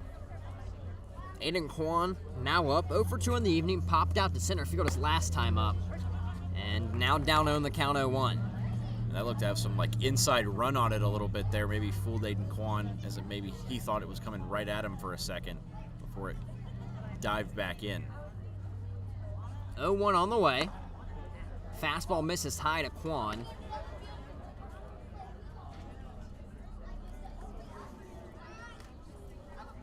It's a 5-1 ball game, 1-1 count, 2 outs here in the top half of the 7th inning. Thank you for spending your Friday night with us on the SCBL YouTube channel. Foul tip from Kwan. And Coin once more, 1 strike away from getting out of the inning.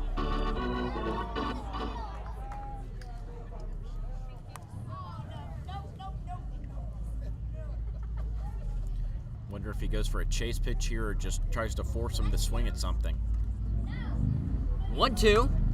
Kwan is swinging and fouls it into the screen behind home plate once more.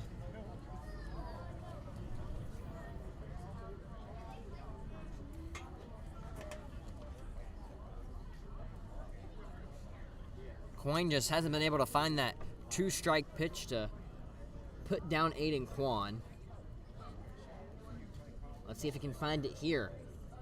1-2 on the way from Griffin Coin.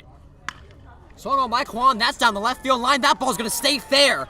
Kill Ayler rounding 3, he's going home. We'll see Carter Boyd rounding 3, he's going home as well. A 2-run double from Aiden Kwan. And just like that, the Copperheads are right back in this ball game. Opposite field hitting from Aiden Kwan. What a way to announce yourself in the lineup, batting in the 10 hole. 5-3. And a much-needed hit there, almost deserved here tonight for the Copperheads, who've had so many chances to even things up a little bit. And a big hit here for Kwan. That's hit number 7 on the year and his first extra base hit of the year at that. A big momentum shifter here for the Copperheads as they look to cut the deficit even further. And talk about doubles. Dane Frillick now up already 2 doubles on the evening. And a pivotal inning coming up here if they can keep that 2-out rally magic going.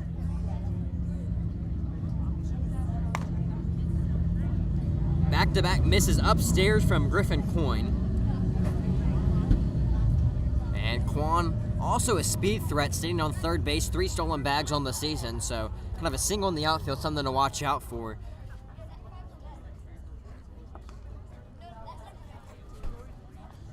Coin comes set. Look at Kwan at second base, 2-0 on the way. And almost runs in and gets Frelick.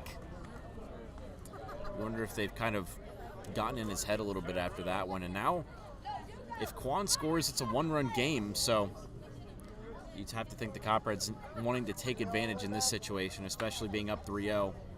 I'd be very surprised if he swung at this next pitch. He keeps the bat on his shoulder, but a fastball right down the middle from Coyne keeps him in that bat. At the very least, the Copperheads making it interesting in this situation. 3-run fires home. That one chopped to the shortstop. Sam Walker makes the play on the bounce and fires over to Davis Turner for out number 3. So the Copperheads put up 2 by way of an Aiden Kwan 2 RBI double and make it a 5-3 ball game. 7th inning stretch on the way here at Moore Park.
The bottom 3 due up for Mooresville here in the bottom half of the 7th inning. Edward Panique up. And Copperheads made it interesting last inning, putting up a 2 spot, making it a 5-3 ball game by way of an Aiden Kwan 2 RBI double. I think this will be the pivotal part of the game here. If the Spinners can get something back in this inning, you'd have to think they'd be in control, as that is strike 3 for Panique. 3 pitches, 3 strikes, and Panique goes down looking. Connor Paul sets down 2 batters in a row by way of strikeouts. I hate to keep mentioning it, but Connor Paul kind of working these counts deep before batters can even look up.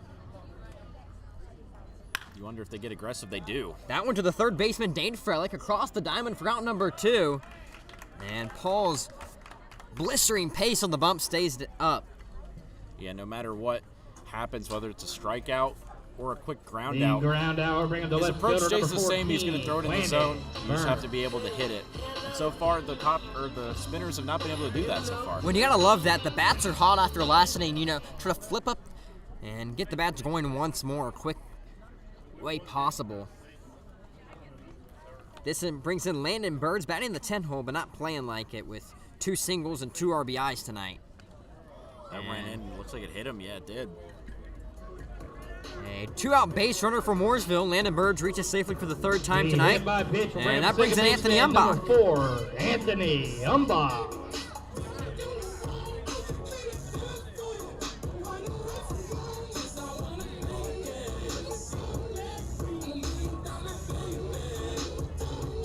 So Paul, the lefty, will have to look at Burns at first base. And also have to deal with Umbach and the righty's batter's box. A low miss from Paul. First thought of bother he's really had at all after getting Umbach. He's retired 9 batters in a row before that hit by pitch. Now down the count 0-2. Yeah, maybe it's just a matter of one guy getting on that maybe messes up Connor Paul a little bit, but we'll see. He's been able to recover before. We'll see if he can do it again here. A 2-0 fastball misses low. Runs the count to 3-0, and Paul maybe in some trouble here after hitting Landon Birds and now down the count. 3-0 to Umbach, and there for a strike.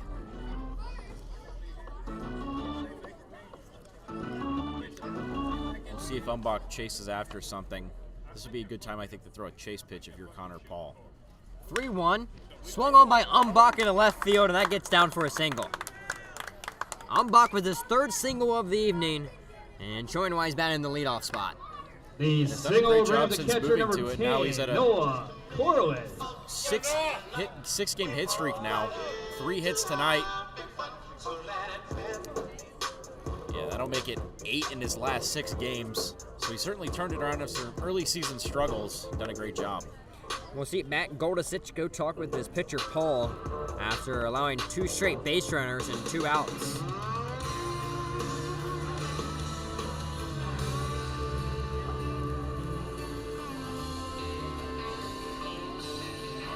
That brings in Noah Corliss, a guy that has been really hot so far this season, but 0 for 3 on the evening.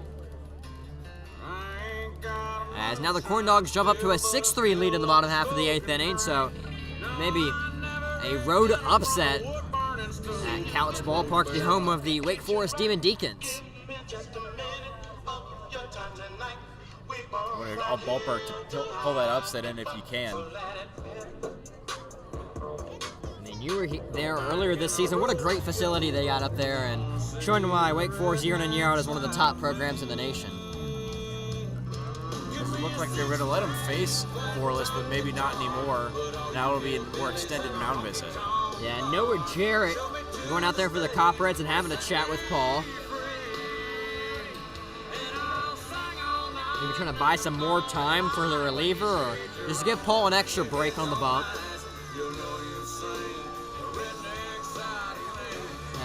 You gotta imagine Paul with maybe a little bit of a shorter leash here in this inning after the 2 RBI double from Quan makes it a 2-run ball game, and now with a runner on base for the Copperheads, it's a chance to really make things interesting and try to pull off a road upset.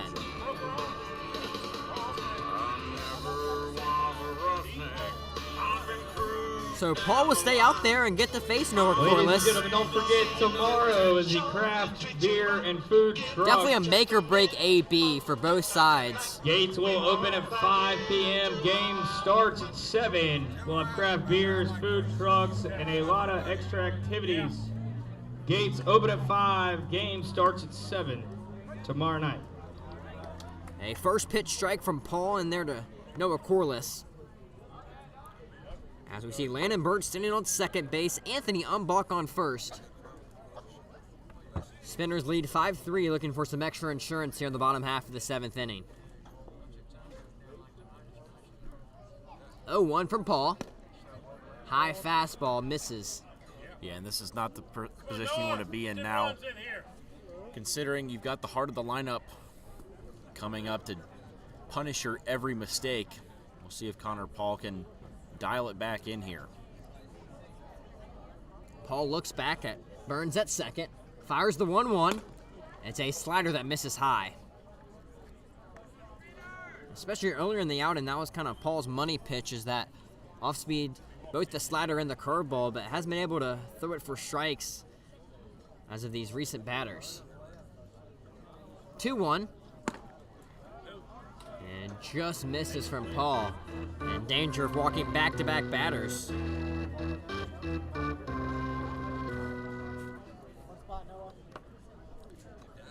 You have to wonder whether this is the last batter Paul faces if he can't keep him off the base paths. 3-1 and make it a walk for Connor Paul. Loads the bases, and he had 2 outs in the inning. Allows 3 base runners on straight. And as of right now, Connor Paul staying out there.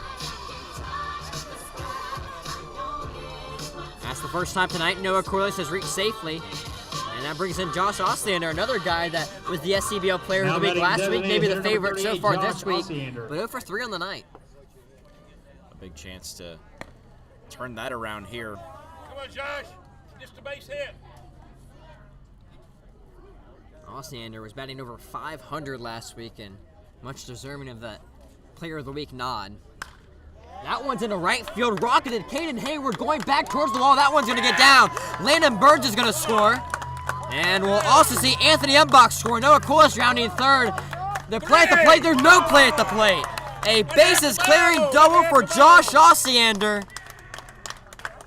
and make it an 8-3 ball game. Alexander 0 for 3 on the night going into that one, but a 3 RBI double maybe puts this game to bed.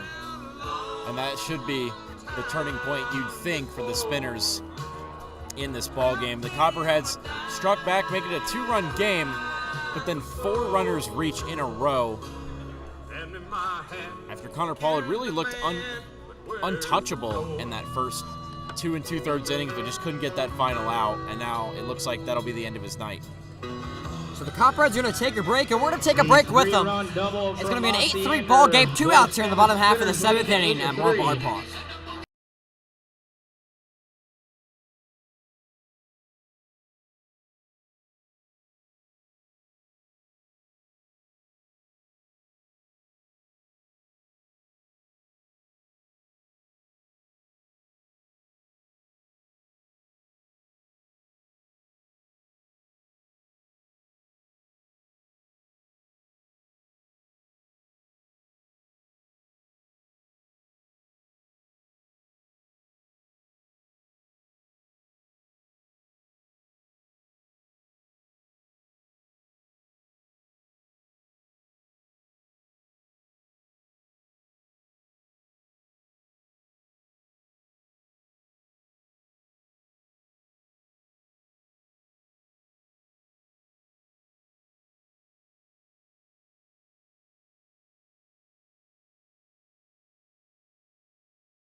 Pitch hitting for the Spinners, number 28, Trevor Morrell. A lot of new things in this ball game. We have a new score. It's an 8-3 Spinners lead. A new pitcher for the Copperheads, that being Jack Lopez, and a new hitter, that being Trevor Morrell. As Morrell had quite the night last night. Hit a grand slam and 5 RBIs, 1 home run.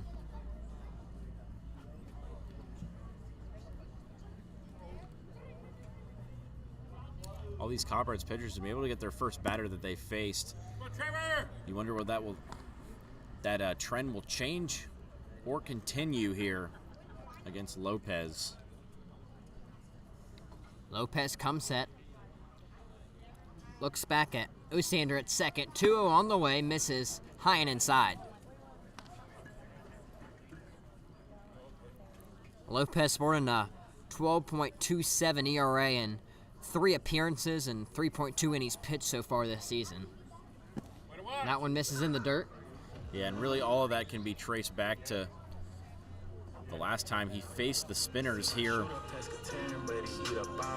Had 5, as we've seen, the Spinners can really jump on you at any point. 5 runs in 2 innings on that occasion. But now a chance for some revenge potentially.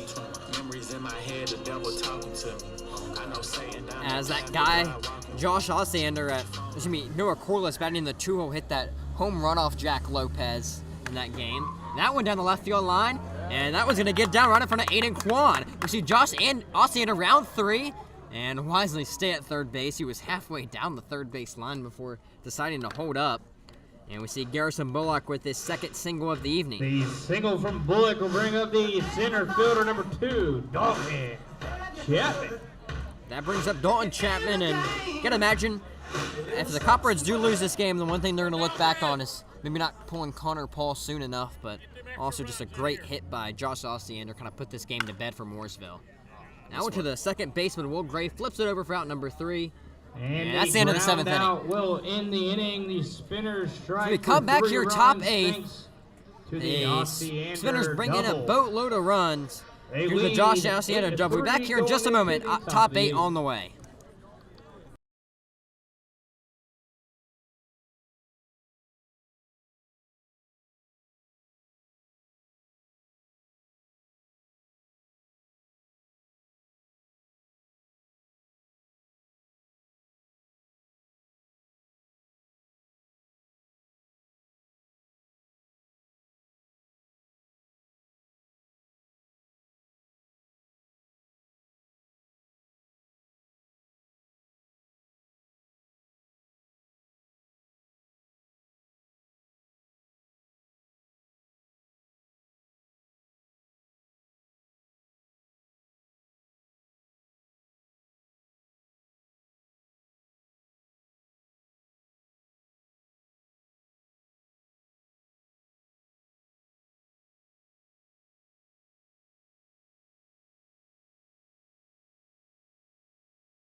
Back here, top 8. Copperheads with a lot of work to do after a 3 RBI double from Noah Corliss in the bottom half of the 7th inning. But 2-3-4 up for the Copperheads. So if you're going to want any guys up, it's going to be the heart of your order. Yeah, and especially Armstrong, who's really swung the bat well tonight. Has a single and 2 would-be hits if not for some great defensive plays. 0-1. Misses low. And Griffin Coyne now with a lot more leash on the bump. And maybe looking for the 9-out inning out of relief to close out this ball game. You see Will Gray up 2-1 in the count.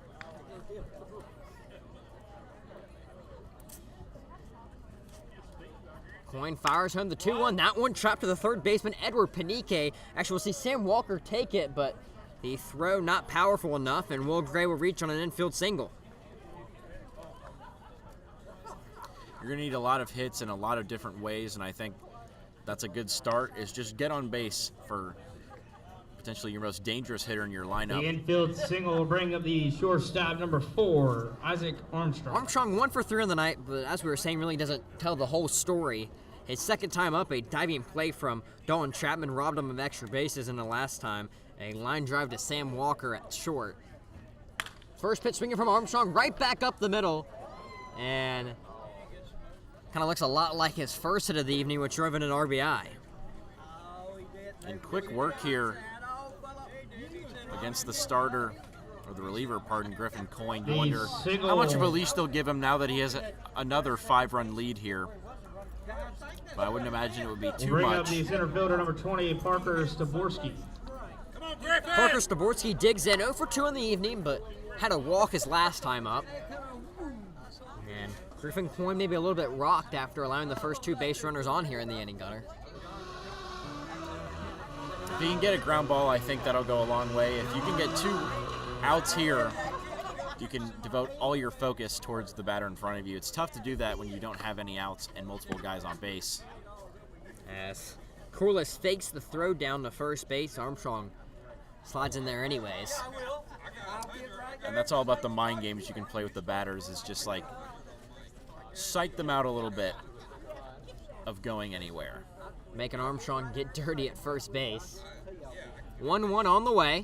Yeah! A take from Staborski moves the count to 2-1. As we do see some movement in that Mooresville bullpen, so Coyne's night, we're looking to see how much further it goes. Staborski really late on that fastball, moves the count to 2-2.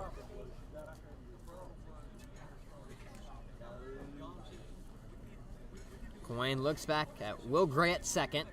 Comes set. 2-2 on the way. A fastball gets Staborski looking for out number 1. Dots up the fastball in the outside part of the zone. Back to the bench.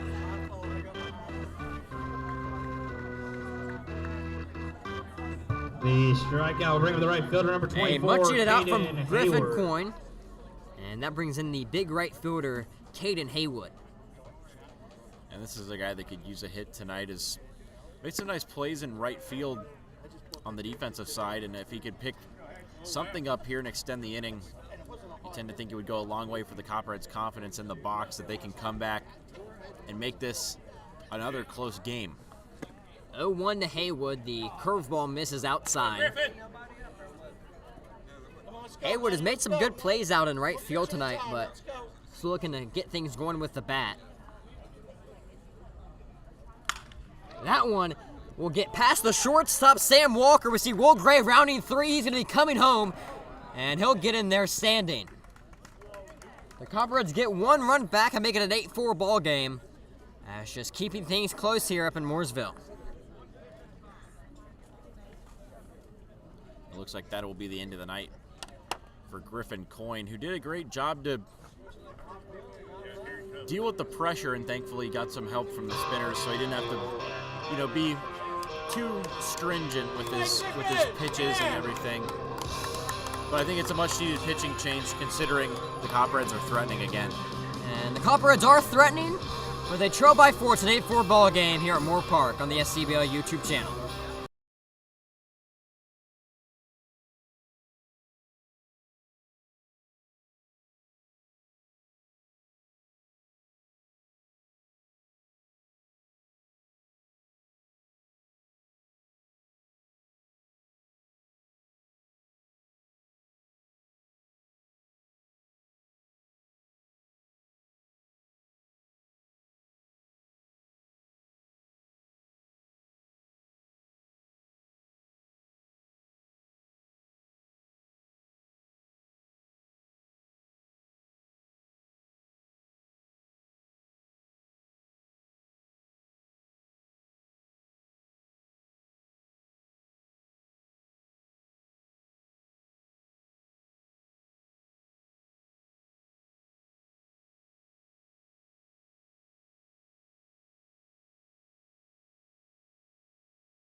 Welcome back into Moore Park. Cole Ayler up for Lake Norman.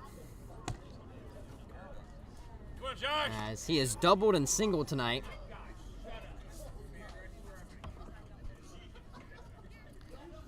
And a nice night at the plate for Ayler. Picked up his first extra base hit of the season and looking strong here. Drives this ball again. That one into shallow center field, be caught. Actually, that ball's going to get down right in front of Dalton Chapman. All right. And we'll see Isaac Armstrong be out by way of the force play at third base. Pretty nice play there, actually, from Dalton Chapman out there.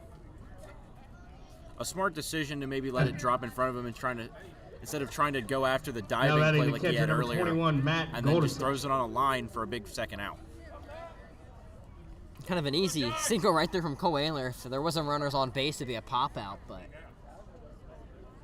stands in there at first base. That one will get past Noah Corliss behind the dish, and both runners will advance 90 feet.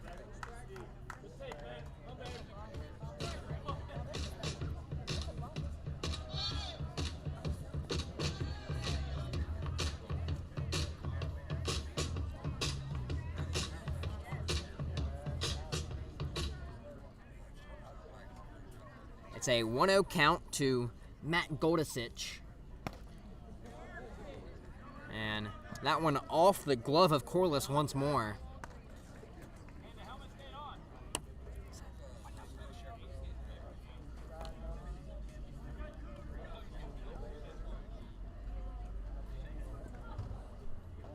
I'm pretty sure.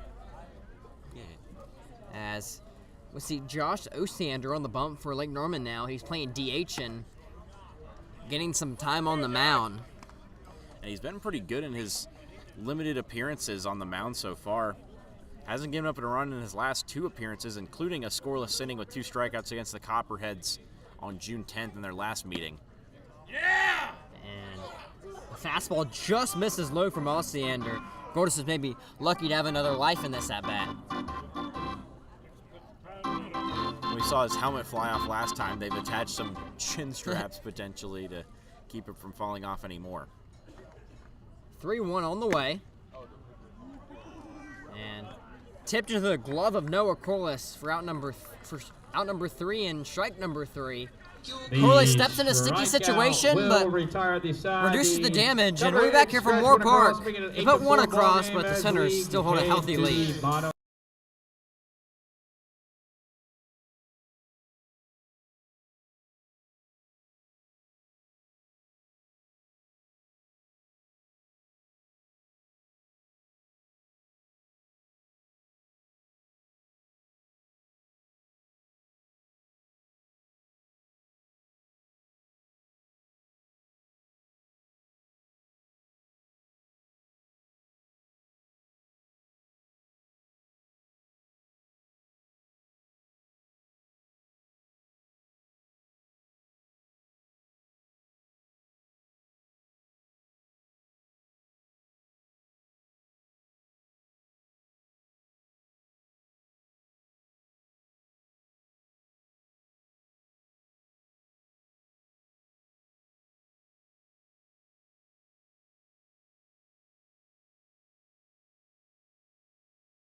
Sam Walker due up for Lake Norman.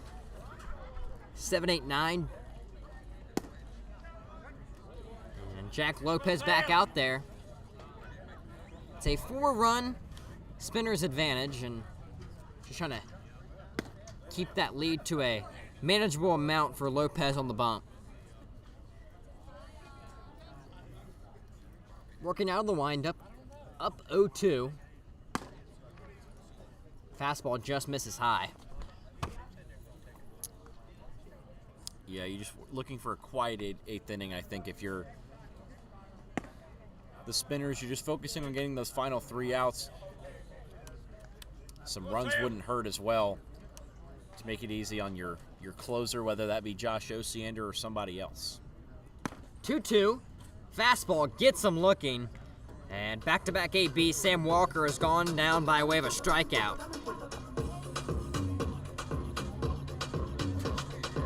That brings in Edward Panique. 0 for 2 on the night with Now a batting third strikeout baseman, looking number last 22, time and Edward a Panique. walk his time before that. First pitch swinging against Lopez foul. And if you're watching on the SCBL YouTube channel now, make sure to subscribe and turn on those post notifications to be alerted anytime we go live. As we've had a bunch of games streamed here live on YouTube and a bunch more on the way for the second half of the year. And also to make sure to follow us on Instagram at SCBL Baseball on Instagram. Post power ranking, final score, and player of the weeks. Come on, Edward. And Lopez up in the count 0-2 to Panique.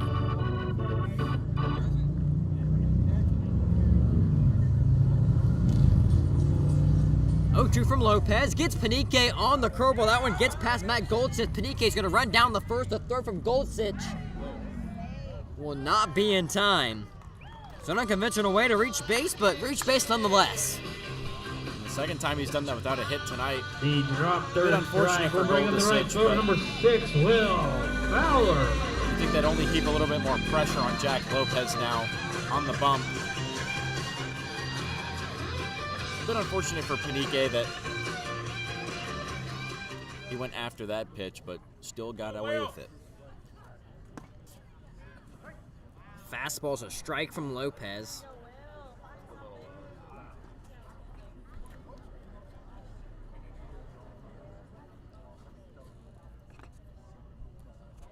Oh, 1 from Lopez inside. And the Corn Dogs do pull out the win at Couch Ballpark. It's a 6-3 victory. And the Wampus Cats, it's top 9, 3 outs away from a 6-5 home win over the Concord A's. Austin misses high from Lopez. And Gunter, looking at these standings, you know, as you mentioned earlier, the Owls and the Spinners running away with it. The Spinners only 1 game back of the Owls, but kind of that middle pack with the Corn Dogs, Regulators, Wampus Cats, Disco Turkeys, and even the Copperheads kind of all to play for, kind of juggling in the standings. Oh, it took a weird bounce there. What a recovery, though, from Armstrong. One just died right in the infield dirt right there, which The goes right ground to now him, and he bringing the still left recovers fielder, from the number out. 14, Landon Burns. Brings in Landon Burns. And kind of looking at this middle part of the standings, the Queen City Corn Dogs, the only team with a winning record over the last 10 games. Copperheads are 3-7 in the last 10, and the Spinners 7-3, so much of the opposite. So Fowler goes down by way of the fielder's choice, and Panique stands on second base. Landon Burns has reached safely all 3 times tonight, trying to make it a 4th here. Is that a nice night at the plate as well, just keeping consistent. And hasn't been too aggressive, has found ways to get on base throughout the night.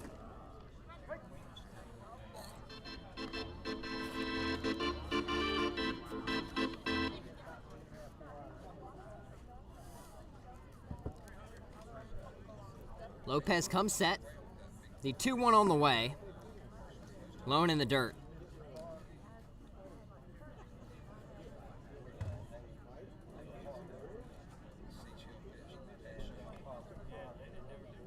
Lopez looks in, gets the sign from Goldsich. 3-1 on the way. Misses outside for ball 4. And Landon Burns reaches safely for the 4th time tonight, having him quite a night at the dish. I think it's what's been so impressive is he's been a good mix of aggressive and The patient walk at the bringing plate. second baseman, number You see the 4, first 2 times Anthony he got those Umbach. singles, so clearly he was hunting for something, but then kind of sat back and let the pitchers come to him the second few times.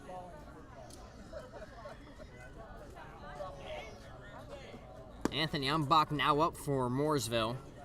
3 singles on the night. And yet another Spinners player that has been raking.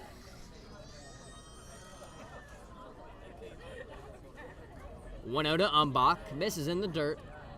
And Lopez was firing him in the strike zone to start the inning, now with some control issues. I think you just have to be singularly focused on Umbach and not the 2 runners on, as you only need 1 more out to get out of this one. Has done a good job thus far at limiting these guys on the Spinners lineup from really getting on base too much, and you haven't made any errors in the defensive part of the field so far.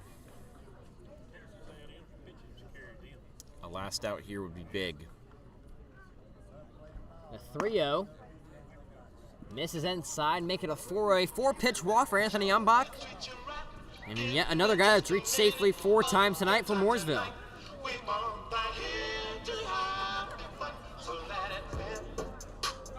Matt Goldsich and the pitching coach Noah. Here we'll have a chat with Lopez. Trying to calm down their guy Lopez. Noah Jarrett was actually Lopez's high school coach as well for the final part of his career at Cox Mill. So obviously to feel familiarity and trying to get on the same page on the bump, but just trying to keep this game close and give the bats a chance. After that, we get the All-Star break. The Spinners will be well represented in that. And then we're back in town next Wednesday, Thursday, and Saturday next week. And it's kind of an interesting thing from the SCBL. They have the All-Star game up in Virginia and at Liberty University, but not kind of an All-Star game between just the players in the league. That may be interesting to kind of see how that would work out, maybe a North and South league or kind of something of that sorts.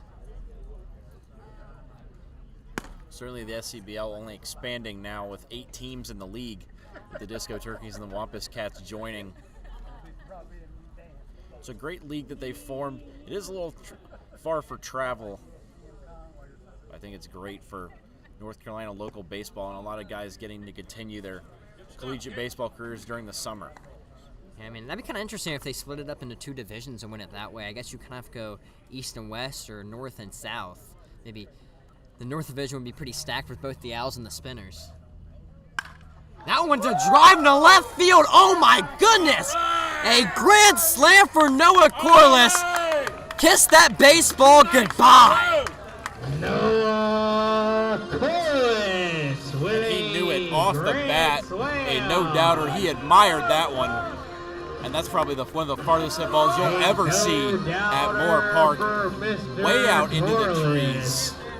What a jack from Noah Corliss. Touch all 4 of them. As in my 3 to 4 years of covering games here at Moore Park, that is the hardest hit ball I have ever seen. I can't even blame him for admiring it. The pitcher. Looks like he went hunting after that upstairs fastball and just crushed it. I mean, I think that's the hardest hit ball we've seen all season on the broadcast, Gunner. Would certainly have to be up there. And for Corliss, who's been so good, you have to wonder, maybe that puts him past Josh Osiander on the RBIs this year. As this one's driven down the line, maybe Osiander has something to say about that, as that looks like an extra base hit here. The throw-in from Quan will not be in time. A stand-up double from Josh Osiander and back-to-back doubles and back-to-back plate appearances after he started the night 0 for 3. A nice bounce back, and he has done a good job at just staying consistent throughout. As I believe with the 2 doubles tonight, yeah, that's now 11 extra base hits on the year. And considering he's only had 21 of those, that's pretty impressive, having more than half of your hits being for extra bases. And that'll be all she wrote for Jack Lopez. Lazaro Santos will be our new pitcher for Lake Norman. Be back for the bottom of the 8th inning.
Lazaro Santos on the bump for Lake Norman in the bottom of the 8th inning. And after Noah Corliss' grand slam, that's a 12 spot tonight for Mooresville. We'll see if Lazaro Santos can get that final out. Trevor Morale up for the second time tonight as he replaced the injured Davis Turner, who took a ball off the face at first base. Hopefully he's going to be okay. And we're kind of talking earlier, Davis Turner, one of the guys that has been a top player in the league for, 3 or 4 summers now. Yeah, and certainly has been such a mainstay for this Spinners team, especially being a hometown kid. Makes sense only that he'd come back summer after summer to really compete in the league.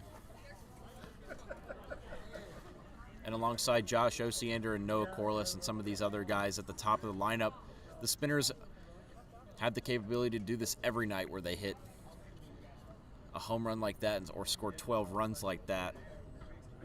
1-2 from Santos. That one misses way high.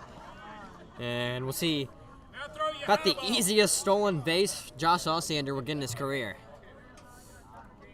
He has had quite a few of them too this season as Josh Osiander. I'd be interested to know where he sits with 7 stolen bases on the year, but stole a bag last night against the Disco Turkeys too after going 2 for 3 with a triple and an RBI in that one. 2-2 on the way. Fastball in there for a strike and coming right at us at our little pop-up broadcasting booth we have at Moore Park.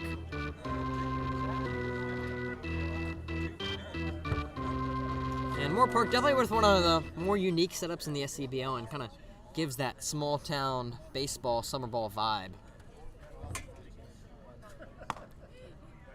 Fastball misses high, runs the count full.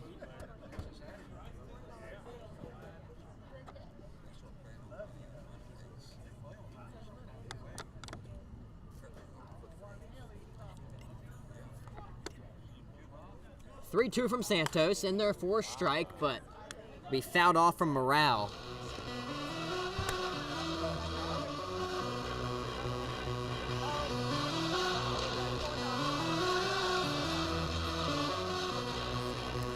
As you got to witness the corn dog eating contest we got to see here at Moore Park a couple nights back against the Queen City Corn Dogs, and one of the Corn Dog Zone actually won that one. Kind of a fun niche contest the Spinners had here. Yeah, certainly interesting that one of the Corn Dogs won it. So that'll be another walk here for Morel, 2 for 2 in that department tonight. The walk will bring up the extra hitter, number 8, Garrison Bullock. Garrison Bullock, 2 for 4 in the night with 2 singles. So Trevor Morale had a grand slam last night, and Noah Cross with a grand slam tonight. Continue with the theme. As that one is driven high into center field, Parker Staborski towards the wall, and will make the catch for out number 3. Lazaro Santos fired up, and we'll go to the top half of the 9th inning. It's a 12-4 Spinners lead. Never say never for the Lake Norman Copperheads.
The bottom 3 due up for Lake Norman in the top half of the 9th inning as they have to climb Mount Everest. It's a 12-4 lead for Mooresville. And we'll see Josh Ostander back out there for Mooresville. First pitch to Spillman, and that's a take. 3 down, Josh. Yeah, another impressive performance by these Spinners hitters.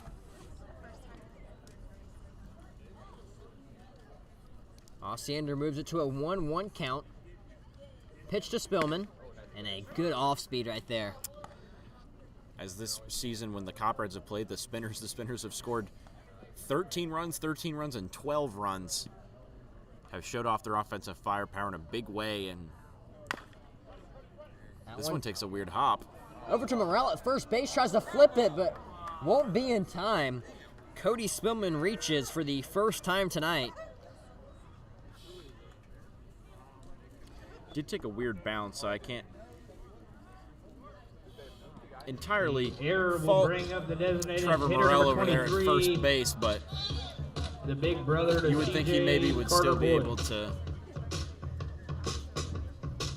get something going. That brings up Carter Boyd with Spillman now standing on first. And And to be fair, with this game kind of starting 20 minutes late, the pace has been pretty quick for how many runs have been scored.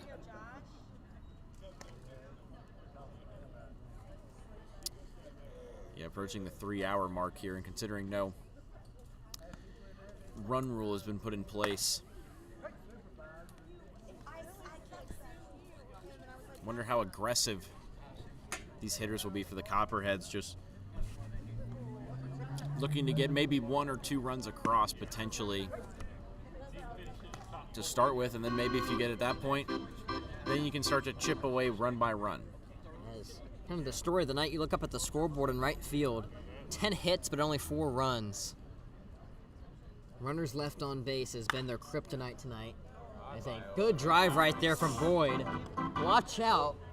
3 cars run coming. And one might have just missed a baseball in the windshield.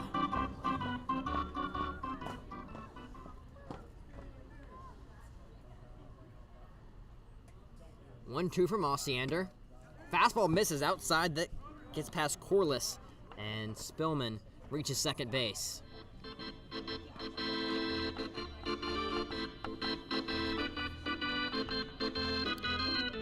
Now for the fastball's outside, it's going to be a 2-2 count.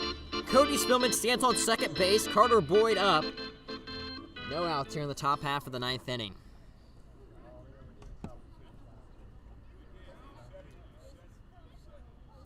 Ossiander comes set. 2-2 on the way. Swung on, and that's going to be caught by the first baseman, Morrell. And that'll be the first out of the top half of the 9th. Now batting the left fielder, number 3, Aiden Kwan. We've seen that quite a few times tonight. The Copperheads have put quite a few balls in play, but just really haven't landed in the right spots.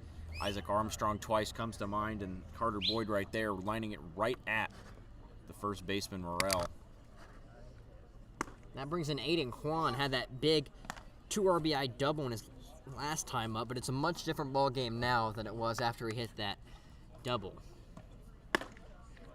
Kwan swings through back-to-back fastballs, down in the count 0-2, and Ossiander working with a lot of pace. Have to imagine he's going to triple up on the heaters. He'll do just that, and Kwan fouls him off. We're kind of talking earlier, Kwan with kind of an old-school approach, kind of a guy that's going to squat down in his stance and slap at the baseball almost, and very much a contact guy.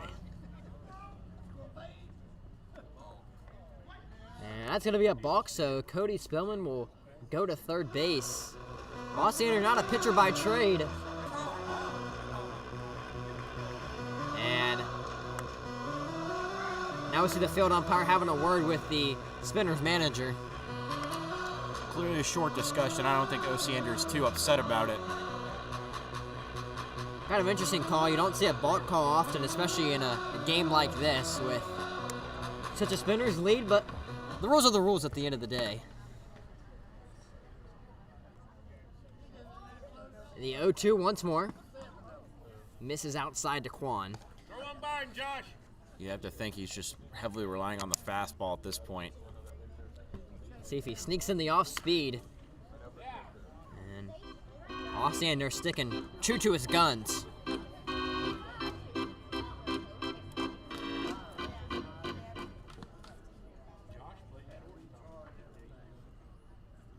One-two on the way. He did go to the off speed at least once during this at bat. Looked like he was just gonna say, I'm gonna throw as hard as I can, see if he can catch up to it, but goes with the off speed, misses, runs the count to 2-2, and yet another balk. Cody Spillman reaches 180 feet around the base paths due to Josh Ossiander balks. Yet another visit from the Spinners manager. And Cody Spillman didn't have much to play in it, but nonetheless scores a run for himself. Now we can't be affected by balks anymore, at least. Maybe that's the positive out of all this, but it'll now be a 12-5 game. And the Copperheads, despite scoring in the last 3 innings, really haven't been able to keep the Spinners off the board late in this one. 7 runs in the last 2 innings have really made the difference, I think, here. Swing and a miss right there from Kwan. Ossiander blows the fastball by him. And now Lake Norman down to their final out of the evening. And we'll see Dane Frelick up for the 5th time tonight. 2 for 4, 2 doubles in the process. Number 14, Dane Frelick.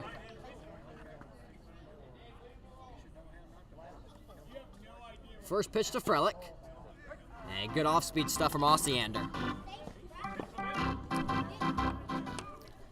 We don't see this too much from the Spinners, a guy who's a primary position player getting on the mound, but Ossiander clearly has the velocity and the stuff.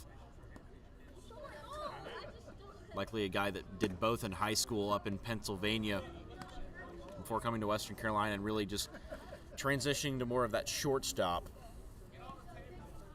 2-1 on the way. Frelick swings through it, and now the Spinners 1 strike away from yet another home victory. 2-2 on the way. Swings through it, strike number 3, and that's your ball game. Josh Ossiander closes things out, and yet another home victory for the Mooresville Spinners. Back-to-back victories. 12-5. Again, that's going to be a 12-5 victory at Moore Park. Don't forget tomorrow night. And the Spinners keeping up with the Owls at the top of the SCBL standings. The Mooresville offense not to play with. You name it, Yeah, they've done a great job so far.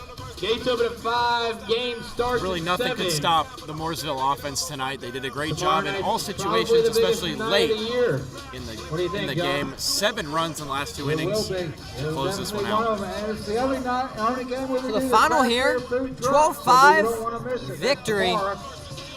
I want to say thank you for spending your Friday evening with us. It was a fun one.